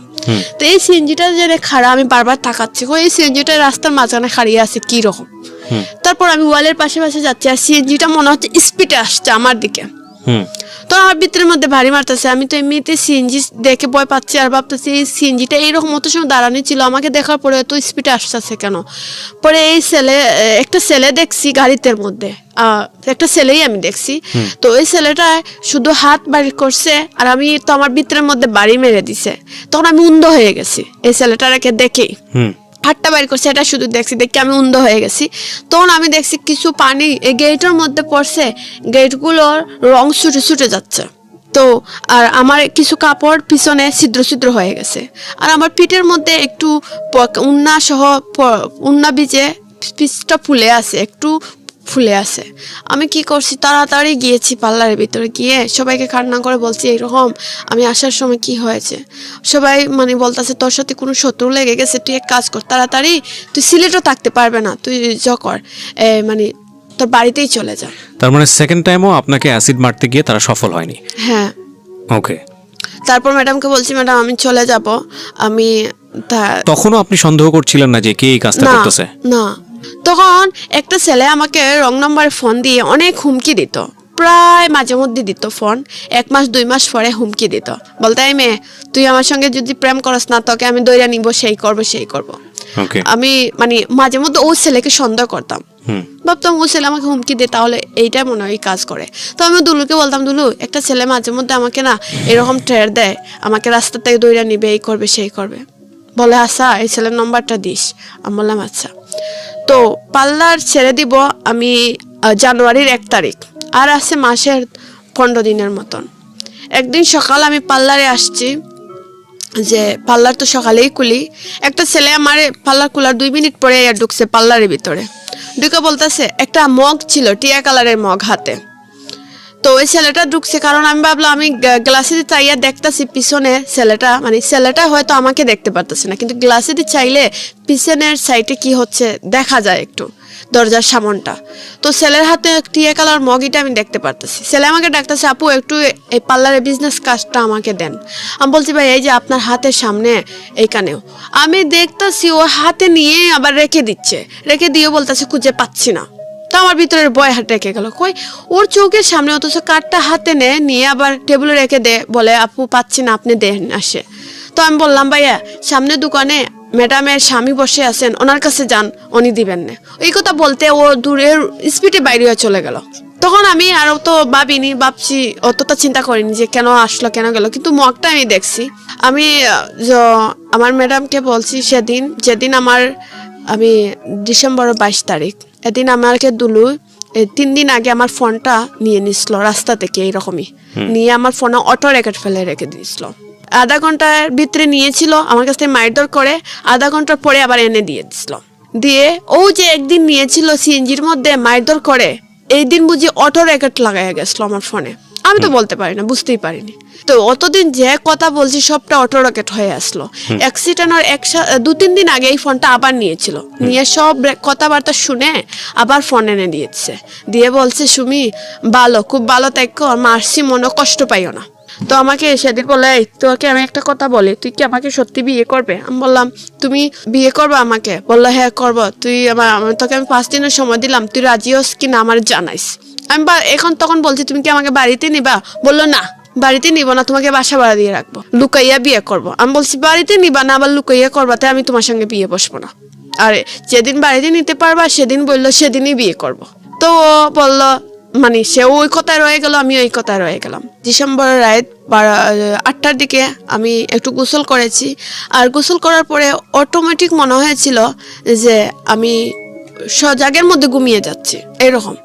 তো আমার কাছে এই স্বপ্নের মধ্যে এই মগটাই আমি দেখতে পারতেছি, যে টিয়া কালারের মগ দোকানের ভিতরে নিয়ে ঢুকছিল, এই টিয়া কালার মগটা আমি ফাল মারি উঠছি। উঠার পরে মানে আমি ভাবছি যে সবাই বোরকা টুরকা পরে বলছে দোকান লাগাই যাইবে, তো আমিও লাগাইয়া দিছি বোরকা লাগাইয়া, আমিও বাইরে আছি। তো আমার একটা মেয়ে ছিল, ও আমাকে খুব পছন্দ করতো, ও বলতে, সুমি আমরা আমার বাসায় আজকে থাকবে না। আমি বললাম, না বোন চলে যাচ্ছি, অন্যদিন থাকবো। তো আমি রাস্তা বাইরে দিয়ে আসছি, সেদিন আমি মনে আছে আমার হাতের মধ্যে আমার ম্যাডাম একটা ব্যাগ ধরাইয়া দিয়েছিলেন, আলুর ব্যাগ, আর ম্যাডামের হাতে। আমি এই দিন ম্যাডামকে পিছনে রেখে স্পিডে হাঁটতে চাচ্ছি যে বাসার ভিতরে ঢুকে যাব। আমি পাগলের মতন আসতেছি যে বাসার ভিতরে ঢুকে যাব, এইভাবে ম্যাডামকে পিছনে রেখে গেটের সামনে আসছি। এসে আমার মুখে মেকআপ করা আসলো, মানে মাস্ক পরা ছিল, এটা খুলে ফেলে আমি গেটের ভিতরে ঢুকছি। পাশে আমি এই চোখটা আমার এই মগের দিকে চলে গেছে। আমি দেখতেছি একটা ছেলে আমার পাশে এই গেটের ভিতরে আড়ালে দাঁড়িয়ে আছে, এই মগটাই হাতে। আমি ভাবলাম যে এই স্বপ্নেই দেখলাম এই মগ, আর সেদিন আমার দোকানের ভিতরে এই মগটা নিয়ে গেল, এইটা দুন্দে পড়ে গেছি। দুন্দে পড়ে এই ছেলেটার দিকে তাকিয়ে আছি, আর তারপর কিছু বলতে পারি না। পরে আমি এক পর্যায়ে মানে 5-6 মিনিট পরে দেখি চারদিকে ধুমা, আর আমি চিকরাইতেছি, কাউকে পাইতে পারতেছি, কাউকে আমি পাচ্ছি না খুঁজে। তখন আমি চোখে জ্বলতেছে, চোখে জ্বলেরও না, সবকিছু ধুমা ধুমা লাগতেছে। এটা কি মানে আপনার ম্যাডামের মানে কোন এক কলিগ, মানে আপনারই কলিগ, মানে আপনার কি বলা যেতে পারে, ওই কলিগের নাম কি ছিল? ওর নাম ছিল তানিয়া। মানে তানিয়ার বাসার ভেতরের ঘটনা না বাইরের ঘটনা? না, তানার ভিতর না, ওর বাসা হয়েছে সাফরাং। ওর বাসা সবাই মোটামুটি। তার মানে কি আপনি দোকান থেকে বের হওয়ার পর ম্যাডামের বাসায় গিয়ে থাকবো? না, দোকান থেকে এই ঘটনাটা ঘটেছে কোথায়? যেখানে ম্যাডামের বাসায়। ম্যাডামের বাসায় তো পার্লারটা? না, বাসায় না, পার্লার এক জায়গায়, বাসা অন্য জায়গায়। আচ্ছা, তো বাসার ভেতরেই ঘটনা ঘটেছে? হ্যাঁ, মানে গেটের ভিতরে, মেইন গেটের ভিতরে। ও মাই গড। তারপর আমি তো এই মগটা দিকে তাকিয়ে আছি, তাকিয়ে বলতেছি, এই মগটা আমি দুন্দাই চাইছি, এই মেঘটা এই ছেলের হাতে আসলো কোথায় থেকে? এই দুন্দাইয়া এই ছেলের দিকে তাকা নিতেছিলাম। তারপরে আপনি 5 মিনিট পরে আপনার দৌড়াদৌড়ি শুরু হয়েছে? হ্যাঁ, মানে আমি 5 মিনিট পরে চিল্লাচিল্লি করতেছি, আমি দেখতে আমার শরীরও জ্বলতেছে। এইদিকে আমার বুরকা পণ্য ছিল, বুরকাও দেখি আমি নাই, কাপড় ছিল অর্ধেক দেখি কাপড়ও আমার পণ্য নাই। তো আমি চিকরি করতেছি, কেউ আমার পাশে আসতেছে না, কাউকেও খুঁজে পাচ্ছি না। আমি ম্যাডামের বাসায় ঢুকতেছি, মানে ম্যাডামের বাসার যে অন্যরা বাড়াটি আছে, ওরা দরজা জানালা লাগাইয়া দিতেছে, আমাকে ঘরে ঢুকাইতেছে না। ম্যাডামও দরজা লাগাইয়া বসে আছে, আমাকে ঘরে ঢুকাচ্ছে না। আমি পানি বলতেছি, পানি দাও, কেউ পানি দিচ্ছে না আমাকে। 10-15 মিনিট পর মনে হয় দরজা খুলছে, তাবাইতে ম্যাডামই খুললে, কাউকে দেখতে পারতাছি না। আমি বাথরুমে গিয়েছি, শরীরে পানি ডালবো, পানি আসতেছে না, পাইপ দিয়ে একটু পানি 1 মগ আসছে, শরীরে ডালছি, এখন দেখি খুব জ্বলতাছে। জানুয়ারি মাস ছিল, ঠান্ডার দিন, আমি দেখি আরো আমার কষ্ট হচ্ছে, আর পানি দেইনি। আমার হঠাৎ গ্লাসে দিয়ে চাইছি, দেখতেছি যে আমার মুখটা সাদাই রয়ে গেছে, হাত কালো, আমি ভাবছি হাতটা কালো হয়ে গেছে, হয়তো আমার মুখে পড়েনি, তাই আমি মুখে পানি দিইনি। কিন্তু জ্বলা যন্ত্রণা করতেছে তো, কিন্তু কোন দিকে করতেছে এটা আমি ক্লিয়ার বুঝতে পারতেছি না। সাইড দিকে জ্বলতেছে, আলাদাভাবে বুঝতে পারছি না যে চোখে, আর চোখে তো পড়েছে যে অ্যাসিড, আমি জীবনেও ভাবতে পারিনি। আমি ভাবছি আমার চোখ ভালোই আছে। আমাকে উসমানী মেডিকেল নিয়ে ভর্তি করা হয়। কে নিয়ে যায় আপনাকে মেডিকেলে? আমার এই যে ম্যাডামের স্বামী, আচ্ছা। তখন দুলুকে ফোন দেওয়া হয়েছে, আমার ম্যাডাম দুলুকে ফোন দিয়েছে। হ্যাঁ তো দুলু বলল আংটি আমি আসতেছি, দুলুও গেল। হ্যাঁ আমি যাওয়ার পরেও দেখি দুলু গেছে। আর শাহিনকে আমি ফোন দিয়ে বলছিলাম যে এরকম অবস্থা, শাহিন খাওয়াচ্ছিল, তখন শাহিনও চলে আসছে। হ্যাঁ তখন আমাকে ডাক্তার বললো এতটুকু শুনছি যে তোমার শরীরে কি পানি ডালা হয়েছিল। সবাই বলছে, আমার ম্যাডামের স্বামী বলছে, মাইক্রোফোনটা ধরতে হবে। ম্যাডামের স্বামী বলছে হ্যাঁ দেওয়া হয়েছে। পরে আমাকে ঘুমের মানে ওষুধ দেখলাম, বুঝতে পারলাম যে আমাকে সুই টুই দেওয়া হয়েছে। পরে আর আমি কিছু বলতে পারি না। পরের দিন সকালে থেকে আমার মা আসছেন, আমার চোখ মুখ ফুলা, মা কান্নাকাটি করতেছে, ড্রপ চোখে দেওয়া হচ্ছে। এখন দেখতেছি ড্রপ দেওয়ার পরে আমি দেখতে পারতেছি, ড্রপ দেওয়ার পরে আস্তে আস্তে চোখ দিয়ে তাকিয়ে দেখি সবই দেখতে পারতেছি। এইভাবে 15 দিন পর্যন্ত ঢাকা সিলেট মেডিকেল থাকলাম, তারপরে ঢাকা উসমানী মেডিকেল চলে আসলাম। আসার পরে 1 মাস পরে আমার চোখ পুরোপুরি নষ্ট হয়ে যায়, আমি কিচ্ছু দেখতে পাই না। ওই সময় কি আপনার কোনো ধরনের মামলা করা, পুলিশের কাছে যাওয়া? পুলিশ ছিল, পুলিশ উসমানী মেডিকেল যখন ভর্তি ছিলাম পুলিশ যাওয়া আসা করছিল, আমাকে বলছিল যে এইটা কে বা কারা করছে তুমি জানো? আমি বললাম স্যার এরকম তো কেউ আমার শত্রু নাই। তখন বলছে তোমার কি মনে হয় দুলু এই কাজটা করতে পারে? আমি বললাম স্যার ও আমার বিপদ শুনে দৌড় মারিয়ে আসছে, ও কিভাবে করবে আপনি বলেন? ও ও ও কেন আসবে বলেন? ও তো দেখেন আমার যতটা বিপদ হয় এই সিলেট শহরে ওই পাশে এসে দাঁড়ায়। আমি মানে বিশ্বাস করতে পারি, মানে কল্পনা করেননি যে ওর দ্বারাই কাজ হয়। হ্যাঁ।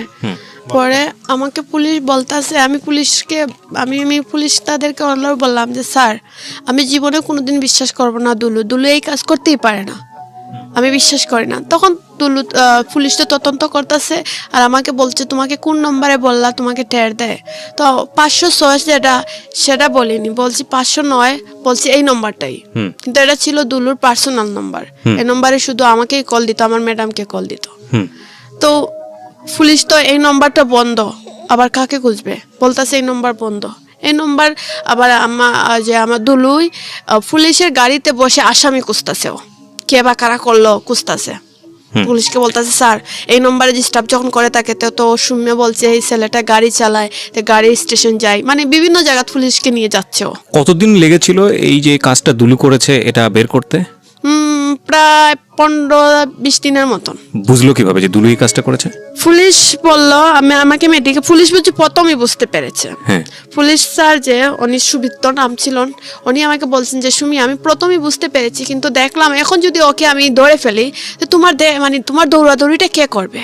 ওই যে ওষুধ বা ডাকায় নিয়ে এসব যাওয়ার মতন তো দেখছি লোক নাই, ভাবছি তোমাকে এটা দিক লাগাও তারপর এটার আমি ধরবো। পরে ও আমাকে ঢাকা মেডিকেল নিয়ে গেল, আমার মা সহ ও দুলুও গেল আমাদের সঙ্গে নিয়ে ঢাকা মেডিকেল ভর্তি করে চলে আসলো। 3 দিন পরেও আসার কথা ছিল ঢাকা মেডিকেল, আসতেছে না। পরে শুনি একটা পেপারে বার হইছে যে দুলু আমাকে অ্যাসিড দিয়েছে। পার্লারে মেয়েরা ফোন দিয়ে বলছে এই এরকম এরকম, আমি বিশ্বাস করিনি। কিন্তু ওই যে স্যার উনিও আমাকে বলেন না, ওনাকে ফোন দিয়ে বললাম যে স্যার এরকম অবস্থা বুঝি, বললো হ্যাঁ সুমি ওই করছে। আমি বলছি না স্যার এটা মিথ্যা কথা, ও করতেই পারে না। বলছেন ও করছে আমি প্রথমে বুঝছি কিন্তু তোমাকে বুঝতে দেয়নি, আর এখনো ও করেছে এটাই সত্য। তখন আমি বিশ্বাস করিনি, কারণ আমার বিশ্বাস করিনি, একদম করিনি। আমি ভাবছি পুলিশরা হয়তো ওকে জুড়ে যাতে এইসব করাচ্ছে। পরে এরকম করে ও জেলেই ছিল প্রায় 2 বছর পর্যন্ত। আচ্ছা, ও স্বীকার করেছে পুলিশের কাছে? হ্যাঁ ও নিজেই স্বীকার করেছে। 5 জন আসামি মিলে ও বলেছে যে স্যার ও নিজেই দিতে চেয়েছিল অ্যাসিডটা, ওর পায়ে পড়েছে। ও মানুষ দিয়ে দেওয়ার আগে নিজে ট্রাই করেছিল যে সিএনজি থেকে আবর হয়ে ও চেহারাটা যেভাবে আমি দেখতে পাই না সেইভাবে ও আমাকে অ্যাসিড দিবে কিন্তু সিএনজিতে কাপড়ে বাড়ি খাইয়া ওর পায়ে পড়েছে, সিএনজির ফুট জ্বলেছে, আমার উপরে পড়েনি। কিন্তু এই ব্যাপারটা আমি জানতাম না, পুলিশ বলেছে আর ও নিজেই স্বীকার করেছে। বলছে তারপরে একটা ছেলে 15,000 টাকা দিবে বলে একটা ছেলেরে কন্ট্যাক্ট করে এই কাজ করছে। ওই সেই দুলুই। ওই আপনার হচ্ছে ওই যে সবুজ মগ ধরে যে ছেলেটা হ্যাঁ, কাজটা টিয়া করে। কালার মগের যেটা। মোটামুটি 3বার চেষ্টা করে ও এই কাজটা করেছে। হ্যাঁ, প্রথমবার যে ও নিজে চেষ্টা করেছে, দ্বিতীয় প্রথমবার 2 মানুষ দি, 3 নম্বর বার বুঝি ও নিজে চেষ্টা করার পরে ওর পায়ে পড়েছে। আমাকে ছবিটা ইমুদ দিছে, আমি বলছি তোমার পায়ে ব্যান্ডেজ কি? বলছে আমি মোটর বাইক অ্যাক্সিডেন্ট করেছিলাম। তো আমি এত গুরুত্ব নেইনি, কারণ আমি দেখতেও যাইনি, কারণ আমার যাওয়ার ইচ্ছুক নয়। এই আমার অ্যাক্সিডেন্টের 7 দিন আগে তখন শুনেছি পুলিশের কাছ থেকে ও নিজেই দিতে চেয়েছিল। তখন আমি ওর চেহারাটা দেখে ফেলবো দেখে ও আবর হয়ে গিয়ে চাইছিল শুধু হাত দিয়ে আইডিয়ার উপর দিবে। তখন এই মানে একটা খাফে বাড়িকে ওর পায়ে পড়ে যায় আর সিএনজির ফুট টুট পুড়ে যায়। যে ছেলেটাকে ভাড়া করেছিল ওকে 15,000 টাকা দিয়েছিল, হ্যাঁ। ওই ছেলেটাকে দ্বিতীয়বার চেষ্টাটাও করে। মানে আপনার সেকেন্ড টাইম চেষ্টা হয় তখন আপনার কাপড় চোপড় পুড়ে যায়, ওই সেকেন্ড টাইমও কি ও চেষ্টা করেছে নাকি ওই অন্য ছেলেরা? অন্য ছেলেকে দিয়ে করেছে। হ্যাঁ। আচ্ছা, তারপর পরে ওকে ধরে ফেললো পুলিশ। ধরে ফেললো। পরে মোটামুটি 2 নম্বর আসামিকেও ধরে ফেললো পুলিশ। ধরে ফেলে আমার দুলুকে বলছে যা তুই যে ধরা খাইছো 2 নম্বর আসামিকে বল আর একটা কাজ করবে, সেই কাজটাও তুই করতে হবে ওকে। 2 নম্বর আসামি মানে যাকে দিয়ে কাজটা করাইছে এই ছেলেটা? কারণ ওকে তো পুলিশ ধরতে পারতেছে না। রাইট।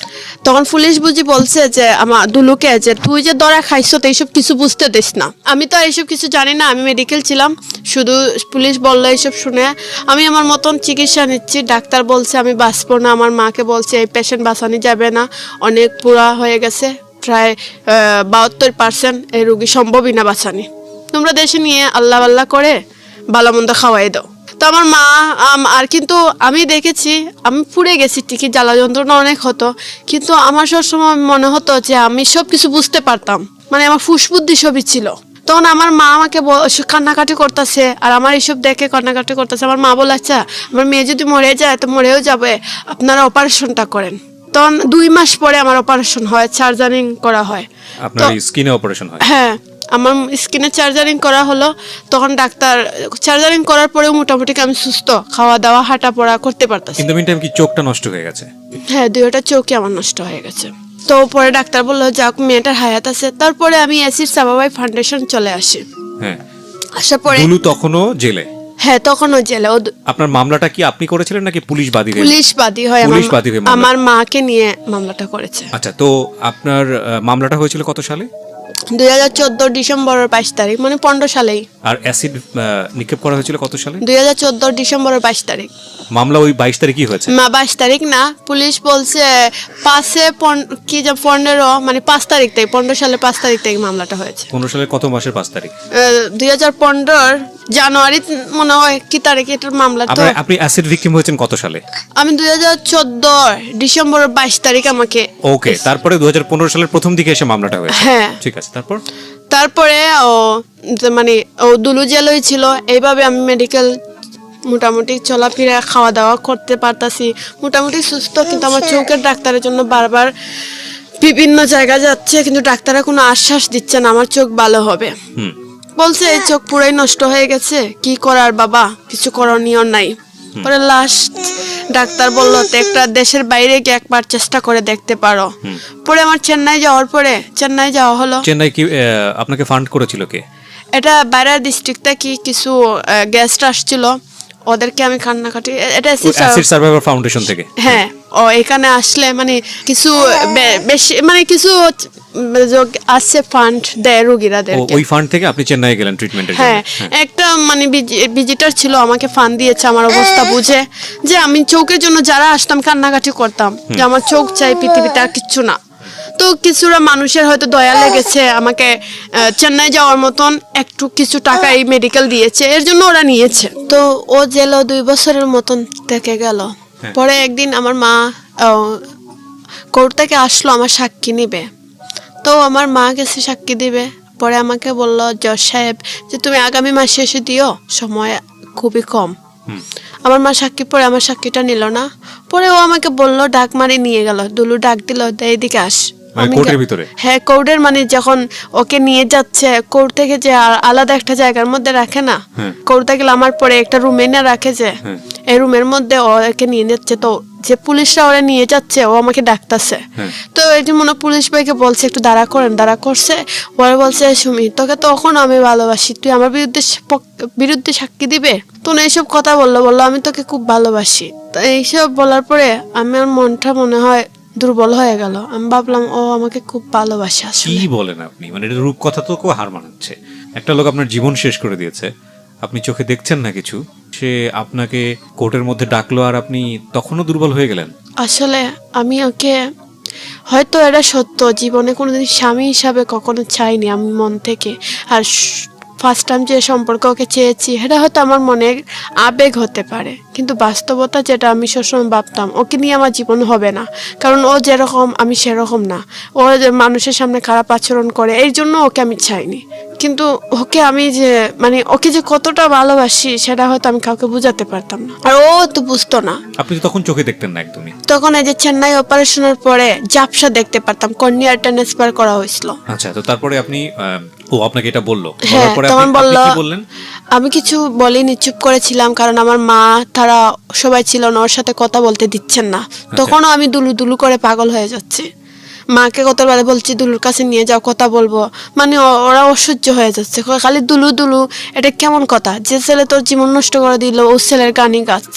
এই মেডিকেলে আমি দুলু দুলু জপতাছি, কারণ আমি এটা মেনে নিতে। আপনি আমার কাছে এসেছিলেন জীবনের গল্পটা বলার জন্য দুলুর সাথে মিট হওয়ার আগেই, কোর্টে মিট হওয়ার আগেই নাকি? তার হ্যাঁ আগেই আসছিল।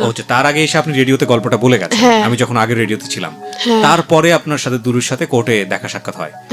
তখন আপনি দুলুকে ভালোবেসে চলেছেন, মানে দুলুকে আপনার সামনে এসছে তো সবকিছু উলটপালট হয়ে গেছে। হ্যাঁ, ও আমাকে বলছে আমাকে ভালোবাসে, এখনো ভালোবাসে। ও এরকম চায়নি অ্যাসিড হোক, বলছে মানে আমি এরকম চাই না। আমি ভাবছি তোর একটু ক্ষতি হলে হয়তো তুই আর মানে তোর মানে জীবনে যে স্বপ্নগুলো আছে এগুলো দেখলে না, মানে তুই আর মডেলিং করবি না, তুই আর অভিনয় করবি না, তাহলে তুই অন্য ছেলের দিকে তাকালে না, এইসব।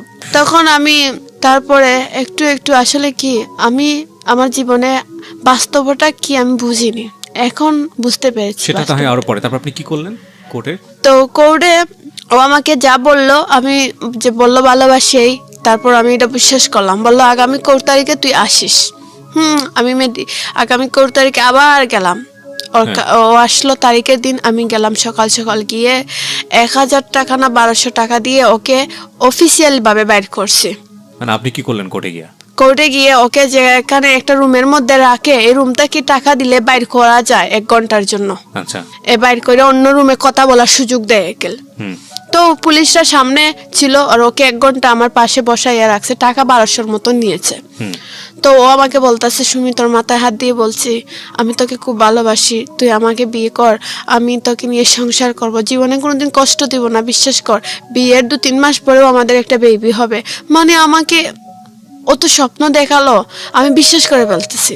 আমি তো বিশ্বাস এমনিতে ওকে করতাম, তখন আমি সত্যি ভাবতেছি ও আমাকে খুব ভালোবাসে। তখন আমি আপোষ করার জন্য পাগল হয়ে গেছি। মানে মাকে বলছি মামলা আপোষ করব, ওরাও দুলুও বলছে মামলা আপোষ কর, আমাকে বিয়ে কর। তখন আমি ওর মাকে বলছি মা আমি আপোষ করবো। মা বলছে তোমাকে ও যা বলছে মা এটা মিথ্যা কথা। আমার মাকে বলছে তুমি জানো ও মিথ্যা কথা বলছে, ও আমাকে ভালোবাসে, তুমি তো বুঝতেছো না। পরে জজ সাহেবের কাছে উঠে বলছি স্যার ওকে একটু ক্ষমা করে দেন, আমি ওকে খুব ভালোবাসি। জজ সাহেব আমাকে খুব জারি মারছেন, বলছে মেয়ে তুমি কি বুঝো, তুমি কিচ্ছু বুঝতে পারতেছো না, যাও। মানে জজ সাহেবের কাছে গেলেও তার আমাকে গুরুত্ব দিচ্ছেন না, তার এই আপোষটাও মানেন না, কারণ এই আপোষ গ্রহণযোগ্যই না। দুলু আমাকে মানে যেভাবে স্বপ্ন দেখিয়ে কিছু স্বপ্ন দেখাই আমাকে আপোষ করলো মামলাটা। ওর মাও ছিলেন, ওর মা বলছে মা আমার ছেলে যদি বাইর হয় তোমাকে বিয়ে করে কিছুটা দিন তুমি বাসায় থাকবা, তারপর তোমাকে আমি বাড়িতে নিয়ে তুলবো। আমার শাশুড়ির কথাও আমি বিশ্বাস করেছি, ভাবছি তাহলে আপোষ হয়ে যাক। আর আমার জীবনটা তো এমনি নষ্ট হয়ে গেছে, আমার এটাই মনে যে আমি চোখে দেখতে পাই না, আর এখন আমি একটা ভালো ছেলেকে বিয়ে করে সংসারও করতে পারবো না।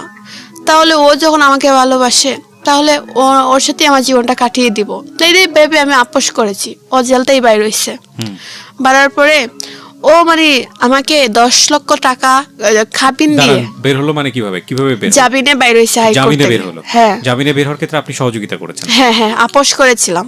আপোষ কিভাবে করেছিলেন? ও বাইর হইয়া আমাকে খাবিন দিবে। না এটা আপনি কোর্টে বলেছেন? কোর্টে বলেছে, আপোষনামাত লেখা ছিল। ও আচ্ছা, এটা একদম এফিডেভিট হয়েছে? হ্যাঁ তারপর আপোষনামাতে লেখা ছিল যে ও বাইরে হইয়া আমার 10 লক্ষ কাবিন দিয়ে বিয়ে করবে, সারা জীবন আমাকে শারীরিক বা মানসিক সম্পর্ক রাখবে, এমনকি কোনোদিন দূর করে ফেলে দিতে পারবে না। এটাতে সাইন করেছো? হ্যাঁ, সাইন করে তারপরে জাজ ওকে হাইকোর্ট থেকে বেইলে বাইরে হইছে। আচ্ছা, তারপর পরে ও মানে বেরোনোর পরে 15-20 দিনের মধ্যে আমাকে একটা কাগজ দিল, আমার মাকেও বলেনি, কাউকে বলেনি, আমাকে একটা কাগজ দিল। আর আমি তো পড়াশোনা দেখতেই পারতাছি না, শুধু দেখতে পারতাছি 3 পিস কাগজ, কিন্তু কি লেখা কিছু না, এটা বুঝতে পারতাছি না। শুধু আমাকে বলছে কাগজগুলো দিব, তুই একটু সাইন করে দে ছবির নিচে। তো আমি একজনকে বলছি একটা কলম দাও, আর ছবির নিচে সাইন করব, ছবির নিচেই সাইন করছি। পরে ওনাকে পড়াইয়া বললাম এটা কিসের কাগজ, একটু দেখবা। উনি বললেন যে একটা বিয়ে হয়েছে, এটা ডকুমেন্ট। তখন ওকে বললাম তুমি বিয়ে করবা, অথচ তুমি আমার মাকেও বললা না, আমাকেও বললা না ক্লিয়ার ভাবে, এটা কি রকম বিয়ে? বললো কৌটো আবাজত দেই, আমরা অনুষ্ঠান পরে করবো না, কৌটো এখন আবাজত দেওয়া লাগবে। 100 জায়গা ছিল, আমাকে ঘরের ভিতর থেকে, বাড়ির ভিতর থেকে দিবে। আপোষের মধ্যে ওর মা বলছে যে বাইরে কোনো জায়গা জমিন নাই, আমার ছেলে বারণের পরে আমি 100 জায়গা ওকে বা আমার বাড়ির ভিতর থেকে ওর অংশ থেকেই দেওয়া হবে। ও বারণের পরে ও চালাকিতি কি করে আমাকে বাড়ির ভিতর না দিয়ে আমাকে আওরের মাঝখানে 100 জায়গা দিছে, যেটা দিয়ে ধান ক্ষেত করা হয়। এসব করে ও কৌটো জমা টমা দিয়ে দিছে, কোথা থেকে দিয়েছে না দিয়েছে সব কিছু জানি না। এক সময় আমার মা কোর্টে উকিলকে বললেন যে স্যার ও যে বিয়ে করেছে কোনো কাগজপত্র কোনো প্রমাণ আছে? বলছেন হ্যাঁ ফটোকপি তুমি তাই নিয়ে যাও। এইসব পরে দেখা গেল ও মানে খাবিনের মধ্যে আমাকে স্বর্ণ বুঝি 10 ভরি দিয়েছে, এইসব লেখা তো কাটাকুটি। আপনাকে যখন সাইন করতে বলছিল তখন আপনি আপনার পক্ষ থেকে 2-1জনকে পেপারটা পড়তে বলবেন না? এটা আসলে আমি বুঝতে পারিনি। দেখেন, আপনি মানে জীবনে ভুলের একটা লিমিট থাকে, আপনার ভুলের কোনো লিমিট নাই। মানে এরকম একটা মানুষকে কোর্ট থেকে বের করে নিয়ে আসা এই কন্ডিশনের জায়গা থেকে, এখানে বুঝলাম আপনি তাকে ইমোশনালি লাভ করেন, সেই জায়গাটা থেকে আপনি এটা করেছেন। আসলে না, মানে আমি যাই কিছু বলি না কেন, পৃথিবীতে আমার চিন্তার বাইরেও জগৎটা আসলে অনেক বড়। সো এখানে আসলে আমার কিংবা যারা দেখছেন ওনাকে, তাদের ইকুয়েশনের জায়গা থেকে ওনাকে জাজমেন্টে গেলে হবে না। কারণ জীবন, আমি যেটা বলি সবসময়, জীবন নাটকের চেয়েও অনেক অনেক বেশি নাটকীয়। কারণ এখানে আসলে অনেক সময় কিছু কিছু ঘটে যায় যেগুলো আসলে কোনো লজিক থাকে না, কোনো ইকুয়েশন থাকে না, এবং মন আসলে অদ্ভুত একটা জায়গা। ভুল করার যে এরিয়াটা সেটা আসলে অপরিসীম, এবং একইভাবে যুক্তি দিয়ে সমস্ত দুনিয়াটা চলে না। মানে কি বলবো, আসলে উনি যেটা করেছেন উনি আসলে সেটাই বলছেন এখানে। তো যাই হোক, আপনি তারপরে কি করলেন? মানে আপনাদের কি হুজুর ডেকে বিয়ে সাথে হলো না? না, শুধু কাগজে সাইন করছি, শুধু একটা ম্যাডামকে পড়াইছি যে ম্যাডাম এই কাগজটা কিসের একটু পরে দেখেন। পরে বললো তোমাকে যে কোর্ট ম্যারেজ করছে একটা ডকুমেন্টের কাগজ। পরে ওই যে মানে ও আমাকে বললো তোমাকে কোর্ট ম্যারেজ করছি, আর যে জমিন যে জায়গা দেওয়ার কথা ছিল অন্য জায়গা দিছে। এইসব তো ব্যাপারে কোনো সময় আমার মাকেও বলেনি, আমাকেও বলেনি। ও ওর মতন করে যেভাবে কোর্ট থেকে ও হয় সুবিধা হয় এই জন্য ও কাজগুলো করছে। করার পরে আমাকে একটা বাসায় রাখছে বিয়ের 15 দিন পরে। বললো সুমি তুমি এই বাসায় থাকো, আমি আসবো, মাঝে মধ্যে আসবো, তুমি আমাকে 1 বছর সময় দিবা, 1 বছরের ভিতরে আমার চাপ সৃষ্টি করবা না যে বাড়িতে নাও না কেন, নেও না কেন, আসো না কেন, আসো না কেন। আমি 1 বছরের ভিতরে তোমাকে আমার সমস্যা দূর করে আমি তোমাকে বাড়িতে নিয়ে যাব। আপনার ফ্যামিলি থেকে কেউ কি ছিল এই বিয়েতে? মানে বিয়ে তো আলটিমেটলি এমন এক বিয়ে যেখানে থাকার জানি না কিছু নাই, কারণ আমার ফ্যামিলিতে আপোষ করব দেখে আমার মার হাজবেন্ডও রাজি ছিলেন না। আচ্ছা, যে আমার মামায় বলতেছেন ও মেয়ে আবার ওকে ঠকাবে, যে ছেলে 5 বছর সম্পর্ক করে অ্যাসিড দিয়ে দেয়, এটা কি ভালো হবে? আর আমি তো একদূর আমি না ও ভালো, এইসব বুঝেনি, ভুল করে ফেলছে, আমি আমার গানটাই গাইতাছি।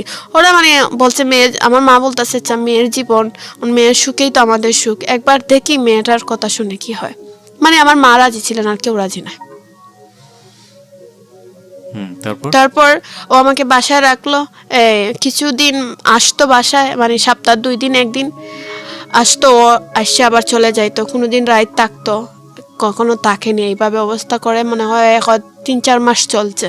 আমার পেটে তখন বাচ্চা চলে আসলো, এই যে যেটা আমরা ভিডিওতে যাকে দেখলাম, হ্যাঁ আরিশা, হ্যাঁ তখন আমার পেটে আনিশা চলে আসলো। তো ও আসলো, আমি বুঝতে পারিনি, কারণ আমার একটু সমস্যা হতো অ্যাক্সিডেন্টের পর থেকে, যাতে আমি বোঝাটা অসম্ভব হয়ে গেছিলো। তখন আমি ভাবছি আমার তো এমনিতেই 4 মাস 3 মাস কন্টিনিউ এরকম প্রবলেম হয়, তো হতেই পারে, কিন্তু আমার মাথার মধ্যে অন্য কিছু চিন্তা এটা কখনো ঢুকেনি। তারপরে আমি কি করছি, আস্তে আস্তে আমি বমি করতেছি। তারপরে আমি ডাক্তারের কাছে বলছি, ডাক্তাররা বলছে যে চোখে কোনো সময় পাওয়ার যদি কমে যায় বা চোখের পাওয়ারটা, তখন মানুষ বমি করে। কিন্তু ডাক্তাররা আমি যে ম্যারিজ সেটা ওরা জানতো না, তখন আমি বলছি যে এরকম, তো ওরা তো জানে আমার বিয়ে হয়নি এখনো, তো ওরা বলছে চোখের পাওয়ার যদি কমে যায় তে বমি হয়, পাওয়ার বাড়লেও এরকম বমি হয়, মাথা ঘুরায়। তো আমি এই বুঝ পেয়ে আসছি। তো আস্তে আস্তে আমি মানে 5 মাস হয়ে গেছে আমার পেটে বাচ্চা, তখন আমি একটা অপারেশন করা যায় মেডিকেল আসছি। চোখের অপারেশন? না, চোখের অপারেশন না, আমার স্কিনের অপারেশনটা, আচ্ছা, যে টুটেন নিচটা অপারেশন করবো আসছিলাম। ওকে। মেডিকেলে সবাই বলে বসতেছে, এই সুমি কি রে তোর পেটটা বড় দেখা যাচ্ছে, এই সেই তুই বিয়ে টিয়ে করছত নাকি? আমি বলছি না গো, আমি তো বিয়ে করিনি, বিয়ে করবো কাকে, এইসব একে। অপারেশন ডাক্তার বলছে আরো কিছুদিন পরে করো, চামড়া যত দেরিতে করবা তত ভালো। আমি চলে আসছি। তখন ওদিন যেদিন আসছে ওদিন দুলু আসছে বাসায়, এসেও বলছে এই তোর পেট দেখে মনে হচ্ছে তোর পেটে বাচ্চা আছে, বলেও আমার পেটের মধ্যে অনেক জোরে লাত দিয়ে দিছিল। আমি উবা ছিলাম, এই লাতটাকে খাটের মধ্যে বসে গিয়েছিলাম। তখন আমি বুঝে গেছিল যে মানুষ যেভাবে পেশাব করে এরকম আমার পেশাব করে ফেলছিলাম, এরকম বুঝে গেছিল। আমি তখন বুঝতে পারছি না, আমি বসে গেছি, কারণ আমি এটা আমার পেটে বাচ্চা আমি তখনও বুঝতে পারিনি। আমি ভাবছি যে ওর লাতের সাথে আমি পেশাব করে ফেললাম কেন, এটা মানে দুন্দাইতেছে আর পেটে ব্যথা করতেছে। ও তো লাত মেরে ওর মতন ও বসে কি হিসাব করে চলে গেল, আবার কি যেন হিসাব করলো, টেবিলে বসে আবার চলে গেল। পরে মাকে বললাম, মা এরকম আমাকে দুলো লাত মারছে, এভাবে আমার সমস্যা হচ্ছে। মা বলল, কেন বেটি, এটা কেন হবে হঠাৎ ধরে? তা আছেন, তোকে নিয়ে ডাক্তারের কাছে যাই। তখন মহিলা ডাক্তারের কাছে গেলেন। মহিলা ডাক্তার বললো, তুমি কি বিয়ে হয়েছে? আমি বললাম হ্যাঁ। কতদিন ধরে তুমি এইরকম সমস্যা তোমার? আমি বলছি 5-6 মাস হবে। বললো তাহলে পেশাব পরীক্ষা করো। পেশাব পরীক্ষা ধরা দিছে আমার পেটে বাচ্চা আছে। পরে আমি আলট্রাসাউন্ড করলাম, বললো 5.5 মাসের বাচ্চা। দুলুকে ফোন দিলাম, বললাম আমার পেটে 4-5 মাসে বা 5 মাসের বাচ্চা ডাক্তার বলছে। কয়ে বাচ্চা কোথা থেকে আসলো? বাচ্চা কেন হবে? আমি বললাম বাচ্চা কেন হবে এটা তো চাই না, ডাক্তার বলছে নষ্ট করে দাও, কি হবে, বাচ্চা হয়েছে তো কি হয়েছে, নষ্ট করে দাও। আমি বলছি নষ্ট করে দিব? বললো হ্যাঁ করে দাও, আমার যখন প্রয়োজন হবে তোমাকে বলবো, তখন আমরা বাচ্চা করবো। পরে ফোন রাখার পরে ডাক্তারের কাছে গেলাম যে ডাক্তার আমি বাচ্চাটা নষ্ট করতে চাই, কিভাবে কি করব? তখন ডাক্তার বললেন, দেখো এই বাচ্চাটা রেখে দাও, তোমার জন্য ভালো হবে, নষ্ট করার দরকার নেই। জীবনে মানুষ একটা বাচ্চা কান্না করে পায় না, আর তোমাকে আল্লাহ দিছে, নষ্ট করবা কেন? 2 দিন পরে তোমাকে হাতে ধরে হাঁটবে। তখন আমার মাইন্ডে আসলো, আসলে আমি তো চোখে 2 দিন পর দেখতে নাই পারি, এখন তো জাপসা দেখতেছি, 2 দিন পরে তো জাপসা দেখবোই না। তখন ওকে আমি ফোন দিয়ে বললাম, এই শোনো আমার বাচ্চা তুমি বলতেছো নষ্ট করে দিব, আমি নষ্ট করবো না, এই বাচ্চা কিভাবে পালবো এটা আমি দেখবো, আমার বাচ্চা আমি পালবো। বলছে মনে রেখো, তুমি যদি মরেও যাও আমি তোমাকে এই বাচ্চার তলে কি তোমার তলে 1 টাকা খরচ করবো না। আমি ভাবছি হয়তো রাগের মাথায় বলতেছে। তখন আমি বাসায় চলে আসলাম। ও আমার সঙ্গে আস্তে আস্তে খারাপ ব্যাপার শুরু করলো। অমানুষের লিমিট থাকে, কিন্তু আজকের এই গল্পটাতে এমন একজন মানুষের গল্প শুনছি, মানে অমানুষত্বের লিমিটলেস, যদি ভদ্রমহিলা যদি সত্য বলে থাকে। কারণ আমাদের গল্পের কিন্তু অনেক বড় সীমাবদ্ধতার জায়গা, যে একজন এসে যখন গল্প বলেন সেটা ইনভেস্টিগেট হয় না, এবং একই সাথে সেই সুযোগটাও নেই, অতীতের টাইম মেশিনে চড়ে এইভাবে ইনভেস্টিগেট করার সুযোগ সম্ভব নেই। আর যে মানুষটাকে নিয়ে বলা হচ্ছে, সেই মানুষটি যদি এখানে প্রেজেন্ট থাকতেন তাহলে তো তার 1000টা কমপ্লেন থাকতো তার স্ত্রীর বিরুদ্ধে। কিন্তু দিন শেষে যদি আপনি বিশ্বাস করেন তাইলে এটা বলতে কোনো দ্বিধা নেই যে অমনুষ্যত্বের সীমাহীন অমনুষ্যত্ব যেটাকে বলে, সেই জায়গায় পৌঁছে গেছেন যে মানুষটা নিয়ে এখানে, যাকে নিয়ে এখানে গল্প বলা হচ্ছে, দুলু। জুলাই 17 তারিখ রাতকে আমি অনেক ব্যথা যন্ত্রণা করছিল। আমার মাকে ফোন দিয়েছি, আমার মা ধরে দুলুকে ফোন দিচ্ছেন যে বাবা আমি তো অনেক দূর থেকে আসতে পারবো না, তো তুমি তো বাড়িতে আসো বাবা, একটু আমার মেয়ের কাছে যাও। আমি পুরো একা বাসায়, একা।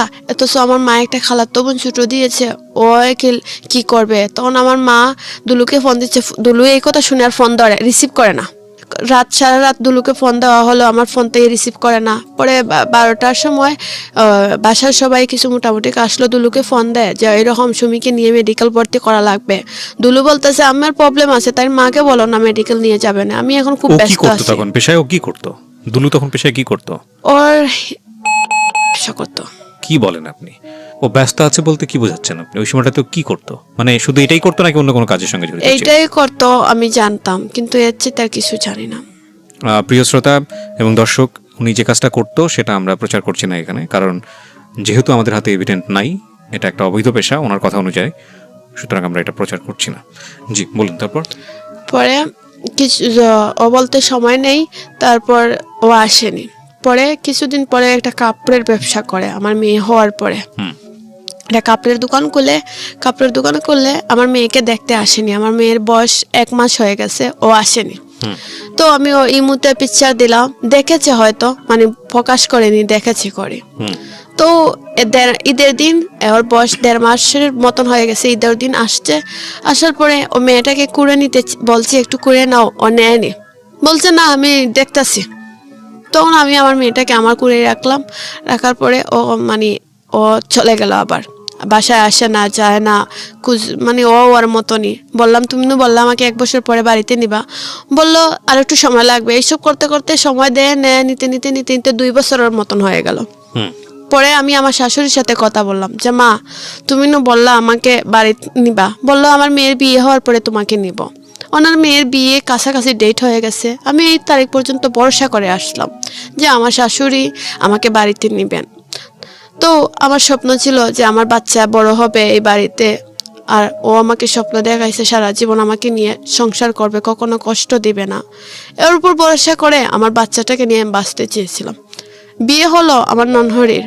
বিয়ের পরে আমি মাকে বললাম মা আমাকে নিবা না, বললো শোনো মা, আমার মেয়ের বিয়ে হয়েছে ঠিকই, তোমাকে নিব যে এই বাড়িটা তো আমার ছেলের না, এটা হচ্ছে আমার বড় ছেলের, ও লন্ডন থাকে, এই বাড়িতে তো তোমার জায়গা নেই। আমি বললাম এই বাড়িতে আপনার ছেলের জায়গা হবে, আমার জায়গা হবে না, এমন কেমন কথা মা। পরে উনি বলেন ওকে ঘর থেকে বাইর করে দিয়ে দিছে। দুলুকে বললাম দুলু তুমি দেখো আমার জীবনটা তেমনি শেষ করে দিয়ে দিছ, অন্তপক্ষে আমার বাচ্চাটাকে নিয়ে বাঁচার জন্য তোমার বাড়িতে একটু আশ্রয় দাও। ও বললো আচ্ছা এই বাড়ির যদি তোর জায়গা না হয় তা আমি তোর সঙ্গে বাসার সবসময় থাকবো। আমি বললাম আমি তারপরে বিশ্বাস করছি। এখন ও কি করছে, এই সময়টুক পর্যন্ত হাতে নিয়ে ওর পরিবার ও মিলে কৌটো থেকে একটা লিখিতভাবে একটা তেজরুপুত্র, যেটা বলে মানে ওর বাড়িতে ওর কোনো জায়গা নেই, তেজরুপুত্র করে দেওয়া হয়েছে। ওরা এইটা শুরু করছে। ও বলছে বোন আমি তোকে তো বাড়িতে নিতে চেয়েছিলাম, এটা মিথ্যা কথা না, আমার মাও নিতে চেয়েছিল, কিন্তু এই যে এখন আমাকে মা আমার বাড়ি থেকে তেজপুত্র করে দিয়ে দিচ্ছেন, এই বাড়িতে আমারও জায়গা নাই, অন্তর জায়গা কিভাবে হবে? আমি যতদূর জানি, যে আমার জানাতে ভুলও থাকতে পারে, আমি যতদূর জানি মানে শুনেছি যতটুকু, যে তেজ্যপুত্র করার কোনো নিয়মই নাই, আইনত এটা নাই। এটা কিসে এটা আপনাকে বুঝিয়েছে এরকম? হ্যাঁ বাদে আমি একজন অফিসারের গেছি, বলছি স্যার এইরকম অবস্থা, ওনারা বলছে হ্যাঁ এরা উকিলের মাধ্যমে করছে, কিন্তু আইনতও তো আমি বলছি স্যার আইনত ভাবে তো তেজপুত্র হয় না, তোমার কত ফেলে দেওয়ার মতন না, কিন্তু ওরা তো এটা কুশল বাইর করছে, কি করবা এখন? তারপর আমি বলছি যেতেই হোক না কেন আমি এই বাড়িতে উঠবো, কারণ আমার বাচ্চার জীবন আমি নষ্ট হতে দিব না। পরে ও আমাকে সেদিন কি করলো, রাইট বাসায় আসছে, আমাকে বলছে আমি তোর সঙ্গে বাসা থাকবো সময়, এই বাড়িতে যাওয়া লাগবে না, আমি তোকে নিয়ে রাস্তায় থাকবো। তো ঠিক আছে, আমার স্বামী যদি আমাকে নিয়ে রাস্তায় থাকে তাহলে তো অসুবিধা নেই। এখন ও এদিন পরে আমাকে বললো, সেদিন রাত যেদিন এই কথা বলার পরে রাত 10টা বা 10:30টার দিকে না বলে বাসায় আসছে। আমি তো একা মানুষ, আমার বাচ্চাকে নিয়ে থাকি, আমি সামনের গেটটা তালা মারছি, এই গেটের চাবিটা ওর কাছে ছিল একটা, আগলো ঢুকছে, আমি তো গেটে একটু শব্দ শুনছি, কে বলছি, কেউ উত্তর দেয়নি, তো ভাবছি হয়তো বিড়াল টিড়াল বা লড়ালড়ি করছে এরকম। পরে আধা ঘন্টা পরে দেখে ও আমার কাছে এসে দাঁড়িয়ে বলছে এই চশমা কল। আমি বললাম তুমি কিভাবে আসছো, কোথা থেকে আসছো? বললো আমার লাগে মুকিল লাগাইল আছে, আমি এমনিতে আসছি, চশমা কল। তো আমি বললাম তুমি এত রাত আসলে আমাকে বলে আসবা না, তুমি তো জানো আমার চোখে প্রবলেম, এইভাবে এসে দাঁড়ালে আমি ভয় পাবো না? হঠাৎ করে কথা বলে উঠলাম। পরে ওর ঠেলামারি আমাকে বিছনায় ফেলে বালিশ বুকুর উপরে উঠলো আমার, উঠে 2 হাতটাকে এই হাতে 1 হাঁটু দিয়ে ধরলো, এই হাতে 1 হাঁটু দিয়ে ধরে আমার মেয়ের বালিশ দিয়ে আমার মুখে জাতামারি ধরেছে। মুখের মধ্যে এমন জাতামারি ধরছে মনে হচ্ছিল যে আর 2 সেকেন্ড যদি রাখা হইতো বালিশটা আমি মারা যেতাম। আমার মনে হয়েছিল আমার জানের শক্তি যতটুকু ছিল এতটুকু দিয়ে আমি বালিশটার খাইত হয়ে গেছে, আমার কল্লাটা খত করে নিঃশ্বাস নিছি। তারপর ও বালিশ সরাই আমার নাকে মুখে জাতামারি ধরছে। তারপর ওকে আমি আমার জীবন ভিক্ষা চেয়েছি, বলছি শুনো তোমার কাছে আমি আমার জীবন ভিক্ষা, আমার বাচ্চার জীবন ভিক্ষা চাই, তুমি আমার জীবনটা শেষ মুহূর্তে নিও না।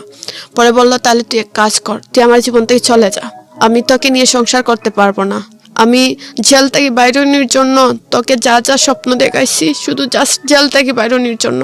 আমার মনে হয়েছিল তখন তোকে যাই বলবো তুই তো বিশ্বাস করবে, আমার মনে হয়েছিল যে তখন আমি জেল থেকে বাইরনির দরকার, তাই আমি তোকে যা মুখে দিয়ে আসছে তাই বলছি, তাই স্বপ্ন দেখাইছি, কিন্তু তোকে আমি ভালোবাসি না, তোকে নিয়ে আমার সংসারও হবে না, কোনোদিন তোরকে আমার বাড়িতেও তুলতে পারবো না। তুই আমার জীবন থেকে জাগি, সরে যা। আমি তখন মানে আমার কয়দিন আসমান, আগের ঘটনা এটা? এই যে 2-1.5 মাস আগের কথা। 1.5 মাস আগের ঘটনা। এরপর আপনি কি করেছেন?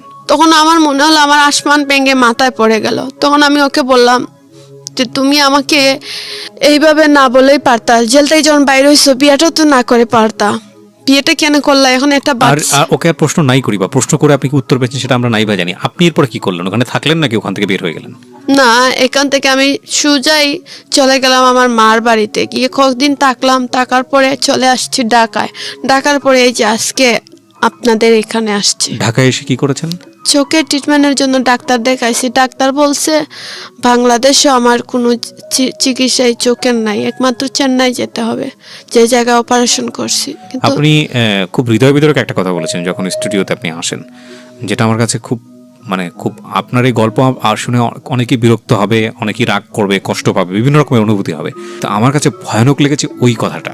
সেটা হচ্ছে আপনি যখন বাচ্চাটাকে নিয়ে এখানে আসতেছিলেন আপনার খুব ভয় করতেছিল। কেন বলেন তো? বা আপনি যখন ঢাকায় আসেন বা বাইরে যান ভয় করে কেন বলেন তো?